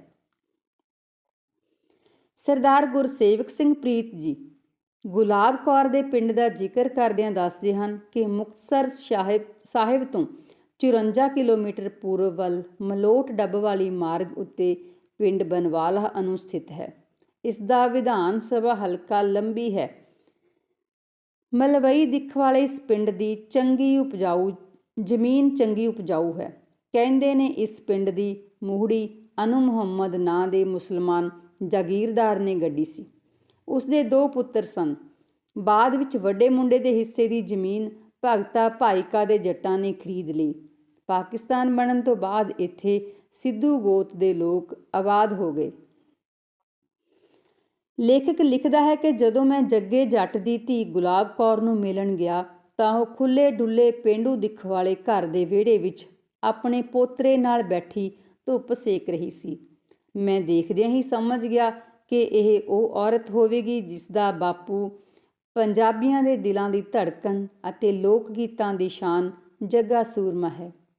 ਉਸਨੇ ਆਪਣੇ ਬਾਰੇ ਦੱਸਿਆ ਕਿ ਉਸ ਦਾ ਬਚਪਨ ਦਾ ਨਾਂ ਗੁਲਾਬ ਕੌਰ ਸੀ, ਜਿਸ ਨੂੰ ਘਰ ਵਿੱਚ ਗਾਬੋ ਜਾਂ ਗੱਬੋ ਵੀ ਕਿਹਾ ਜਾਂਦਾ ਸੀ। ਜਦੋਂ ਵਿਆਹ ਕੇ ਸਹੁਰੇ ਘਰ ਆਈ ਤਾਂ ਉਸ ਦਾ ਨਾਂ ਰੇਸ਼ਮ ਕੌਰ ਰੱਖਿਆ ਗਿਆ। ਉਸ ਦੀ ਉਮਰ ਤਕਰੀਬਨ 86 ਸਾਲ ਦੇ ਨੇੜੇ ਹੈ। ਸਿਹਤ ਚੰਗੀ ਹੈ ਤੇ ਨਜ਼ਰ ਵੀ ਠੀਕ ਹੈ, ਪਰ ਥੋੜ੍ਹਾ ਉੱਚੀ ਸੁਣਦਾ ਹੈ। ਉਸਨੇ ਮਾਪਿਆਂ ਵੱਲੋਂ ਦਾਜ ਵਿੱਚ ਦਿੱਤੀ ਦੋਹਰ, ਘਰ ਦੇ ਕੱਤੇ ਸੂਤ ਦੀ ਚਾਦਰ ਜਿਹਨੂੰ ਦੂਰੀ ਕਰਕੇ ਵਿਛਾਇਆ ਜਾਂਦਾ ਹੈ, ਉਹਨੂੰ ਦੋਹਰ ਕਿਹਾ ਜਾਂਦਾ ਹੈ, ਅਜੇ ਵੀ ਰੱਖੀ ਹੋਈ ਹੈ। ਉਸਨੇ ਆਪਣੇ ਬਾਪੂ ਜੱਗੇ ਦੀ ਦੁੱਧ ਪੀਣ ਵਾਲੀ ਪਿੱਤਲ ਦੀ ਗਲਾਸੀ, ਜਿਹੜੀ ਉਸਨੂੰ ਸ਼ੂਸ਼ਕ ਵਿੱਚ ਨਾਨਕਿਆਂ ਨੇ ਦਿੱਤੀ ਸੀ, ਅਜੇ ਵੀ ਸੰਭਾਲ ਕੇ ਰੱਖੀ ਹੋਈ ਹੈ। ਉਹ ਆਖਦੀ ਹੈ ਕਿ ਗਲਾਸੀ ਦੇ ਨਾਲ ਇੱਕ ਗੜਬੀ ਵੀ ਹੁੰਦੀ ਸੀ, ਜਿਹੜੀ ਕੋਈ ਰਿਸ਼ਤੇਦਾਰ ਲੈ ਕੇ ਮੁੱਕਰ ਗਿਆ। ਜੱਗੇ ਜੱਟ ਦਾ ਜਨਮ 1903 ਦੇ ਨੇੜੇ ਤੇੜੇ ਦਾ ਮੰਨਿਆ ਜਾ ਸਕਦਾ ਹੈ। ਉਸ ਦੀ ਧੀ ਗੁਲਾਬ ਕੌਰ ਦੀ ਉਮਰ ਇਸ ਵੇਲੇ 86 ਸਾਲਾਂ ਦੇ ਨੇੜੇ ਹੈ। ਉਹ ਦੱਸਦੀ ਹੈ ਉਦੋਂ ਉਹ 9 ਸਾਲ ਦੀ ਸੀ ਜਦੋਂ ਜੱਗੇ ਦੀ ਮੌਤ ਹੋਈ। ਉਸ ਨੂੰ 30 ਕੁ ਸਾਲ ਦੀ ਉਮਰ ਵਿੱਚ ਮਾਰ ਦਿੱਤਾ ਗਿਆ ਸੀ। ਜੱਗੇ ਦਾ ਨਾਂ ਜਗਤ ਸਿੰਘ ਸੰਧੂ ਸੀ। ਉਸ ਦਾ ਜਨਮ ਪਿੰਡ ਰਣ ਸਿੰਘ, ਤਹਿਸੀਲ ਚੂਨੀਆਂ, ਜ਼ਿਲ੍ਹਾ ਲਾਹੌਰ ਵਿੱਚ ਸਰਦਾਰ ਮੱਖਣ ਸਿੰਘ ਦੇ ਘਰ ਮਾਤਾ ਭਾਗਣ ਦੀ ਕੁੱਖੋਂ ਹੋਇਆ। ਉਸ ਬਾਰੇ ਕਿਹਾ ਜਾਂਦਾ ਹੈ ਕਿ ਉਹ ਮਾਪਿਆਂ ਦਾ ਇਕਲੌਤਾ ਪੁੱਤਰ ਸੀ, ਪਰ ਉਸ ਦੀ ਧੀ ਗੁਲਾਬ ਕੌਰ ਨੇ ਦੱਸਿਆ ਕਿ ਉਸ ਦੀ ਦਾਦੀ ਨੇ 6 ਬੱਚਿਆਂ ਨੂੰ ਜਨਮ ਦਿੱਤਾ, ਪਰ ਕੁਝ ਨਿਆਣੇ 8 ਮਹੀਨਿਆਂ ਬਾਅਦ ਹੀ ਮਰਦੇ ਰਹੇ। ਜੱਗੇ ਦੇ ਦੂਜੇ ਭਰਾ ਦਾ ਨਾਂ ਰੂਪ ਸਿੰਘ ਸੀ। ਜੱਗੇ ਹੋਰੀਂ 2 ਭੈਣਾਂ ਅਤੇ 2 ਭਰਾ ਜਿਉਂਦੇ ਰਹੇ। ਭੂਆ ਜੀਵਾ ਮੁਕਲਾਵੇ ਤੋਂ ਬਾਅਦ ਕੱਤੇ ਦੀ ਬਿਮਾਰੀ ਨਾਲ ਸਹੁਰੇ ਘਰ ਮਰ ਗਈ। ਉਹ ਰਾਏਵਿੰਡ ਵਿਆਹੀ ਹੋਈ ਸੀ। ਦੂਜੀ ਭੂਆ ਸਾਮੂ ਸਰਹਾਲੀ ਭੁੱਲਰਾਂ ਵਿਖੇ ਕਸੂਰ ਲਲਿਆਣੀ ਦੇ ਨੇੜੇ ਵਿਆਹੀ। ਵੰਡ ਤੋਂ ਬਾਅਦ ਉਸਨੂੰ ਅੰਮ੍ਰਿਤਸਰ ਲਾਗੇ ਪਿੰਡ ਘਰਿਆਲੇ ਵਿਖੇ ਜ਼ਮੀਨ ਅਲਾਟ ਹੋਈ, ਪਰ ਬਾਅਦ 'ਚ ਉਹ ਸਾਈਆਂਵਾਲਾ ਜ਼ਿਲ੍ਹਾ ਫਿਰੋਜ਼ਪੁਰ ਵਿਖੇ ਪੱਕੀ ਵਸ ਗਈ। ਮੇਰੀ ਮਾਂ ਮਾਪਿਆਂ ਦੀ ਇਕਲੌਤੀ ਧੀ ਸੀ, ਜਿਸ ਕਰਕੇ ਉਸਦੀ ਜ਼ਮੀਨ ਜ਼ਿਲ੍ਹਾ ਮਾਨਸਾ ਵਿੱਚ ਅਲਾਟ ਹੋਈ ਸੀ, ਜਿਹੜੀ ਮੈਂ ਵੇਚ ਕੇ ਪਿੰਡ ਬਰਵਾਲਾ ਅਨੂ ਵਿਖੇ ਖਰੀਦ ਲਈ। ਗੁਲਾਬ ਕੌਰ ਦੱਸਦੀ ਹੈ ਕਿ ਉਹ ਅਜੇ 9 ਕੁ ਸਾਲ ਦੀ ਹੀ ਸੀ ਜਦੋਂ ਉਸਦੇ ਬਾਪੂ ਮੀਨਜ਼ ਜੱਗਾ ਸੂਰਮਾ ਨੂੰ ਮਾਰ ਦਿੱਤਾ ਗਿਆ, ਪਰ ਉਸਦੇ ਨੈਣ ਨਕਸ਼ ਅਜੇ ਵੀ ਮੈਨੂੰ ਯਾਦ ਨੇ। ਉਹ ਗਾਇਕ ਮੁਹੰਮਦ ਸਦੀਕ ਕੁੱਪਵਾਲੇ ਵਾਂਗ ਤੁਰਲੇ ਵਾਲੀ ਪੱਗ ਬੰਨ੍ਹਦਾ ਸੀ, ਜਿਹੜੀ ਚਿੱਟੇ ਰੰਗ ਦੀ ਹੁੰਦੀ ਸੀ। ਉਸਦੀਆਂ ਮੁੱਛਾਂ ਕੁੰਡੀਆਂ ਤੇ ਛਾਤੀ ਚੌੜੀ ਸੀ। ਰੰਗ ਭਾਵੇਂ ਪੱਕਾ ਸੀ, ਪਰ ਨੈਣ ਨਕਸ਼ ਸੁੰਦਰ ਸਨ। ਨੱਕ ਤਿੱਖਾ ਅਤੇ ਅੱਖਾਂ ਚਮਕੀਲੀਆਂ ਸਨ। ਉਹ ਧਰਤੀ ਉੱਤੇ ਘਿਸੜਵਾਂ ਚਾਦਰਾ ਬੰਨ੍ਹਦਾ ਸੀ ਅਤੇ ਉਸਨੂੰ ਘੁਲਣ ਦਾ ਸ਼ੌਂਕ ਵੀ ਸੀ। ਉਸ ਵੱਲ ਝਾਕਣਾ ਮਾੜੇ ਧੀੜੇ ਦੇ ਵੱਸ ਦੀ ਗੱਲ ਨਹੀਂ ਸੀ। ਜੱਗੇ ਦਾ ਬਾਪ ਮੱਖਣ ਸਿੰਘ ਤਕੜਾ ਸਰਦਾਰ ਸੀ। ਉਸ ਕੋਲ ਤਕੜੀ ਪੈਲੀ ਸੀ, ਜਿਸ ਵਿੱਚੋਂ 65 ਕਿੱਲਿਆਂ 'ਤੇ ਵਾਹੀ ਹੁੰਦੀ ਸੀ ਤੇ ਬਾਕੀ ਖਾਲੀ ਪਈ ਸੀ। ਦਾਦੇ ਦੇ ਤੁਰ ਚਾਣ ਪਿੱਛੋਂ ਚਾਚੇ ਨੇ ਬਾਪੂ ਨੂੰ ਖੇਤਾਂ ਵਿੱਚ ਕੰਮ 'ਤੇ ਨਾ ਲਾਇਆ। ਬਾਪੂ ਦਾ ਕੰਮ ਚੰਗਾ ਖਾਣਾ, ਚੰਗਾ ਪਹਿਨਣਾ ਤੇ ਵਿਹਲਾ ਫਿਰਨਾ ਸੀ। ਉਹਨਾਂ ਦਿਨਾਂ ਵਿੱਚ ਹੀ ਨਨਕਾਣਾ ਸਾਹਿਬ ਵਾਲਾ ਸਾਕਾ ਵਾਪਰਿਆ, ਜਦੋਂ ਸਿੱਖਾਂ ਨੂੰ ਜੰਡਾਂ ਨਾਲ ਬੰਨ੍ਹ ਕੇ ਮਾਰਿਆ ਗਿਆ। ਬਾਅਦ ਵਿੱਚ ਜਦੋਂ ਗੁਰਦੁਆਰਾ ਸੁਧਾਰ ਲਹਿਰ ਚੱਲੀ ਤਾਂ ਮਹੰਤ ਨਰੈਣ ਦਾਸ ਨੇ ਕਈ ਸਿੱਖ ਸਾੜ ਦਿੱਤੇ। ਅੰਗਰੇਜ਼ ਸਰਕਾਰ ਨੇ ਮਹੰਤਾਂ ਨੂੰ ਸ਼ਹਿ ਦਿੱਤੀ। ਬਾਪੂ ਵੀ ਦੂਜੀ ਵਾਰ ਜੱਥੇ ਨਾਲ ਗਿਆ। ਅਜਿਹੀਆਂ ਘਟਨਾਵਾਂ ਦੇਖ ਕੇ ਜੱਗੇ ਦੇ ਮਨ ਵਿੱਚ ਅੰਗਰੇਜ਼ਾਂ ਪ੍ਰਤੀ ਨਫ਼ਰਤ ਪੈਦਾ ਹੋ ਗਈ। ਇੱਕ ਦਿਨ ਪੁਲਿਸ ਵਾਲੇ ਇੱਕ ਕੁੜੀ ਨੂੰ ਚੁੱਕ ਕੇ ਲੈ ਗਏ। ਬਾਪੂ ਨੇ ਛੁਡਾਉਣ ਦੀ ਕੋਸ਼ਿਸ਼ ਕੀਤੀ ਤਾਂ ਪੁਲਿਸ ਵੈਰੀ ਬਣ ਗਈ। ਨੇੜਲੇ ਪਿੰਡ ਕਲਮੋਕਲ ਦਾ ਜੈਲਦਾਰ ਬਾਪੂ ਨਾਲ ਖਹਿ ਖਾਣ ਲੱਗ ਪਿਆ। ਉਸਨੇ ਝੂਠਾ ਕੇਸ ਪਵਾ ਕੇ ਬਾਪੂ ਨੂੰ 4 ਸਾਲ ਦੀ ਕੈਦ ਕਰਵਾ ਦਿੱਤੀ। ਬਾਪੂ ਜੇਲ੍ਹ 'ਚੋਂ ਭੱਜ ਨਿਕਲਿਆ ਅਤੇ ਦੁਬਾਰਾ ਪੁਲਿਸ ਦੇ ਫੜੇ ਜਾਣ ਤੋਂ ਬਚਣ ਲਈ ਘਰੋਂ ਚਲਿਆ ਗਿਆ। ਉਸਨੇ ਕੰਗਨਪੁਰ ਵਿਖੇ ਪੁਲਿਸ ਦੇ ਇੱਕ ਸਿਪਾਹੀ ਤੋਂ ਬੰਦੂਕ ਖੋਹਲੀ ਤੇ ਉਸਨੂੰ ਮਾਰ ਦਿੱਤਾ। ਫਿਰ ਉਸਨੇ ਪਿੰਡ ਆਚਲ ਜਾ ਕੇ ਆਤਮਾ ਸਿੰਘ ਤੋਂ ਬੰਦੂਕ ਅਤੇ ਕਾਰਤੂਸ ਲੈ ਲਏ। ਆਤਮਾ ਸਿੰਘ ਉਸਦਾ ਹਮ ਪਿਆਲਾ ਸੀ, ਪਰ ਬਾਪੂ ਦੇ ਕਹੇ ਤੋਂ ਲੋਕ ਵਿਖਾਵੇ ਲਈ ਆਪਣੀ ਜਨਾਨੀ ਨੂੰ ਕੋਠੇ ਚੜ੍ਹਾ ਕੇ ਰੌਲਾ ਪਵਾ ਦਿੱਤਾ ਤਾਂ ਜੋ ਪੁਲਿਸ ਉਸਨੂੰ ਬਾਅਦ ਵਿੱਚ ਤੰਗ ਨਾ ਕਰੇ। ਡਾਕੂ ਬਣਨ ਤੋਂ ਬਾਅਦ ਬਾਪੂ ਇੱਕ ਵਾਰ ਘਰ ਆਇਆ ਸੀ ਅਤੇ ਆਪਣੇ ਬੇਲੀ ਕੇਰ ਸਿੰਘ ਨੂੰ ਮਿਲਣ ਦਾ ਸੁਨੇਹਾ ਦੇ ਕੇ ਚਲਿਆ ਗਿਆ ਸੀ। ਕੇਰ ਸਿੰਘ ਨੂੰ ਮਿਲ ਕੇ ਬਾਪੂ ਨੇ ਮੇਰੇ ਰਿਸ਼ਤੇ ਦੀ ਗੱਲ ਤੋਰੀ, ਪਰ ਉਸਦੇ ਪੁੱਤਰ ਨਿਆਣੇ ਸਨ। ਉਸਨੇ ਦੋਸਤੀ ਨਿਭਾਉਂਦਿਆਂ ਮੇਰਾ ਰਿਸ਼ਤਾ ਆਪਣੇ ਭਤੀਜੇ ਅਵਤਾਰ ਨਾਲ ਕਰ ਦਿੱਤਾ। ਬਾਪੂ ਹੋਰਾਂ ਨੇ ਸਾਹੀਵਾਲ ਵਿੱਚ ਹਥਿਆਰ ਲੁੱਟਣ ਲਈ ਡਾਕਾ ਮਾਰਿਆ। ਸਾਰੇ ਇਲਾਕੇ ਵਿੱਚ ਜੱਗੇ ਡਾਕੂ ਦੀ ਦਹਿਸ਼ਤ ਫੈਲ ਗਈ।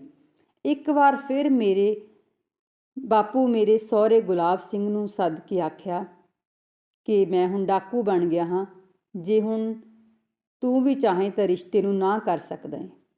ਪਰ ਮੇਰੇ ਸਹੁਰੇ ਨੇ ਰਿਸ਼ਤਾ ਤੋੜਨ ਦੀ ਥਾਂ ਛੇਤੀ ਜੋੜ ਲਿਆ। ਉਸ ਸਮੇਂ ਮੈਂ 6 ਸਾਲ ਦੀ ਸਾਂ।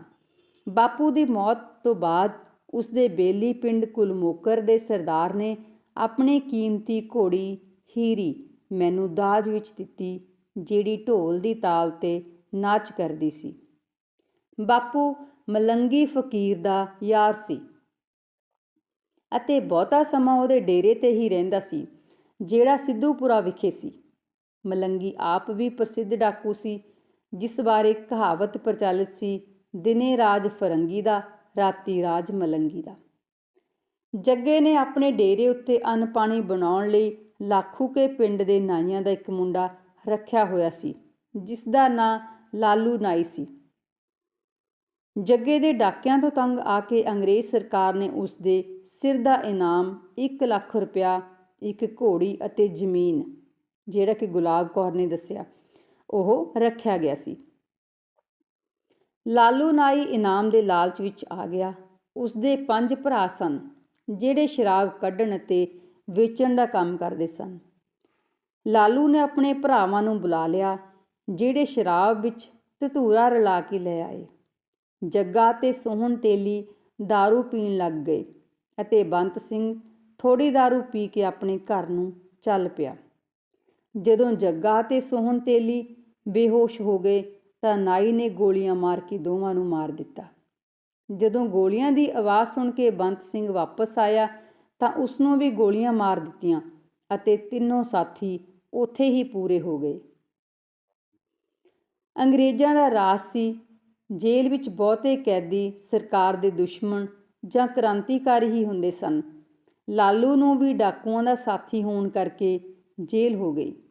ਕਿਹਾ ਜਾਂਦਾ ਹੈ ਕਿ ਜੇਲ੍ਹ ਵਿੱਚ ਜਦੋਂ ਦੂਜੇ ਕੈਦੀਆਂ ਨੂੰ ਲਾਲੂ ਦੀ ਕਮੀਨਗੀ ਬਾਰੇ ਪਤਾ ਲੱਗਿਆ ਕਿ ਇਹ ਜੱਗੇ ਦਾ ਕਾਤਲ ਹੈ ਤਾਂ ਉਹਨਾਂ ਨੇ ਸ਼ਾਮ ਸਵੇਰੇ ਲਾਲੂ ਨਾਈ ਨੂੰ ਠੁੱਡੇ ਮਾਰਨੇ ਸ਼ੁਰੂ ਕਰ ਦਿੱਤੇ ਅਤੇ ਉਹਦੇ ਜ਼ਖਮਾਂ ਵਿੱਚ ਕੀੜੇ ਪੈ ਗਏ ਤੇ ਕੀੜੇ ਪੈਣ ਨਾਲ ਉਸਦੀ ਮੌਤ ਹੋ ਗਈ।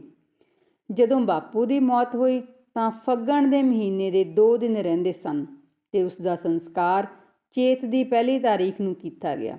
1 ਮਹੀਨੇ ਬਾਅਦ ਪੁਲਿਸ ਵਾਲਿਆਂ ਨੇ ਬਾਪੂ ਦਾ ਸਮਾਨ ਘਰ ਭੇਜਿਆ ਸੀ, ਜਿਸ ਵਿੱਚ ਇੱਕ ਹਾਥੀ ਦੰਦ ਦੀ ਬਣੀ ਡੰਡੀ ਵਾਲਾ ਚਾਕੂ, ਇੱਕ ਕੰਘਾ ਤੇ ਇੱਕ ਚਾਂਦੀ ਦੀ ਬਣੀ ਹੋਈ ਡੱਬੀ ਸੀ।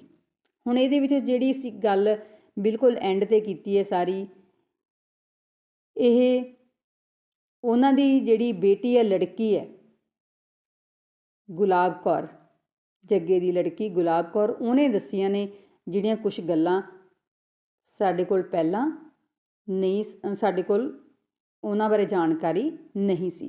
ਅਤੇ ਮੈਂ ਉਮੀਦ ਕਰਦੀ ਹਾਂ ਕਿ ਤੁਹਾਨੂੰ ਜਿਹੜੀ ਕਹਾਣੀ ਹੈ ਜੱਗੇ ਸੂਰਮੇ ਬਾਰੇ ਬਹੁਤ ਵਧੀਆ ਲੱਗੀ ਹੋਏਗੀ। ਅਤੇ ਇੱਕ ਲੋਕ ਕਹਾਣੀਆਂ ਹੁਣ ਹੋਰ ਵੀ ਤੁਹਾਡੇ ਲਈ ਅਸੀਂ ਲੈ ਕੇ ਆਵਾਂਗੇ ਅਤੇ ਤੁਸੀਂ ਚੈਨਲ 'ਤੇ ਜ਼ਰੂਰ ਆਪਣਾ ਜਿਹੜਾ ਪਿਆਰ ਆ ਉਹ ਬਣਾ ਕੇ ਰੱਖਣਾ ਹੈ। ਵੀਡੀਓ ਸ਼ੇਅਰ ਜ਼ਰੂਰ ਕਰਦਿਆ ਕਰੋ ਜੇਕਰ ਤੁਹਾਨੂੰ ਵਧੀਆ ਲੱਗਦੀ ਹੈ। ਬਹੁਤ ਬਹੁਤ ਧੰਨਵਾਦ ਜੀ।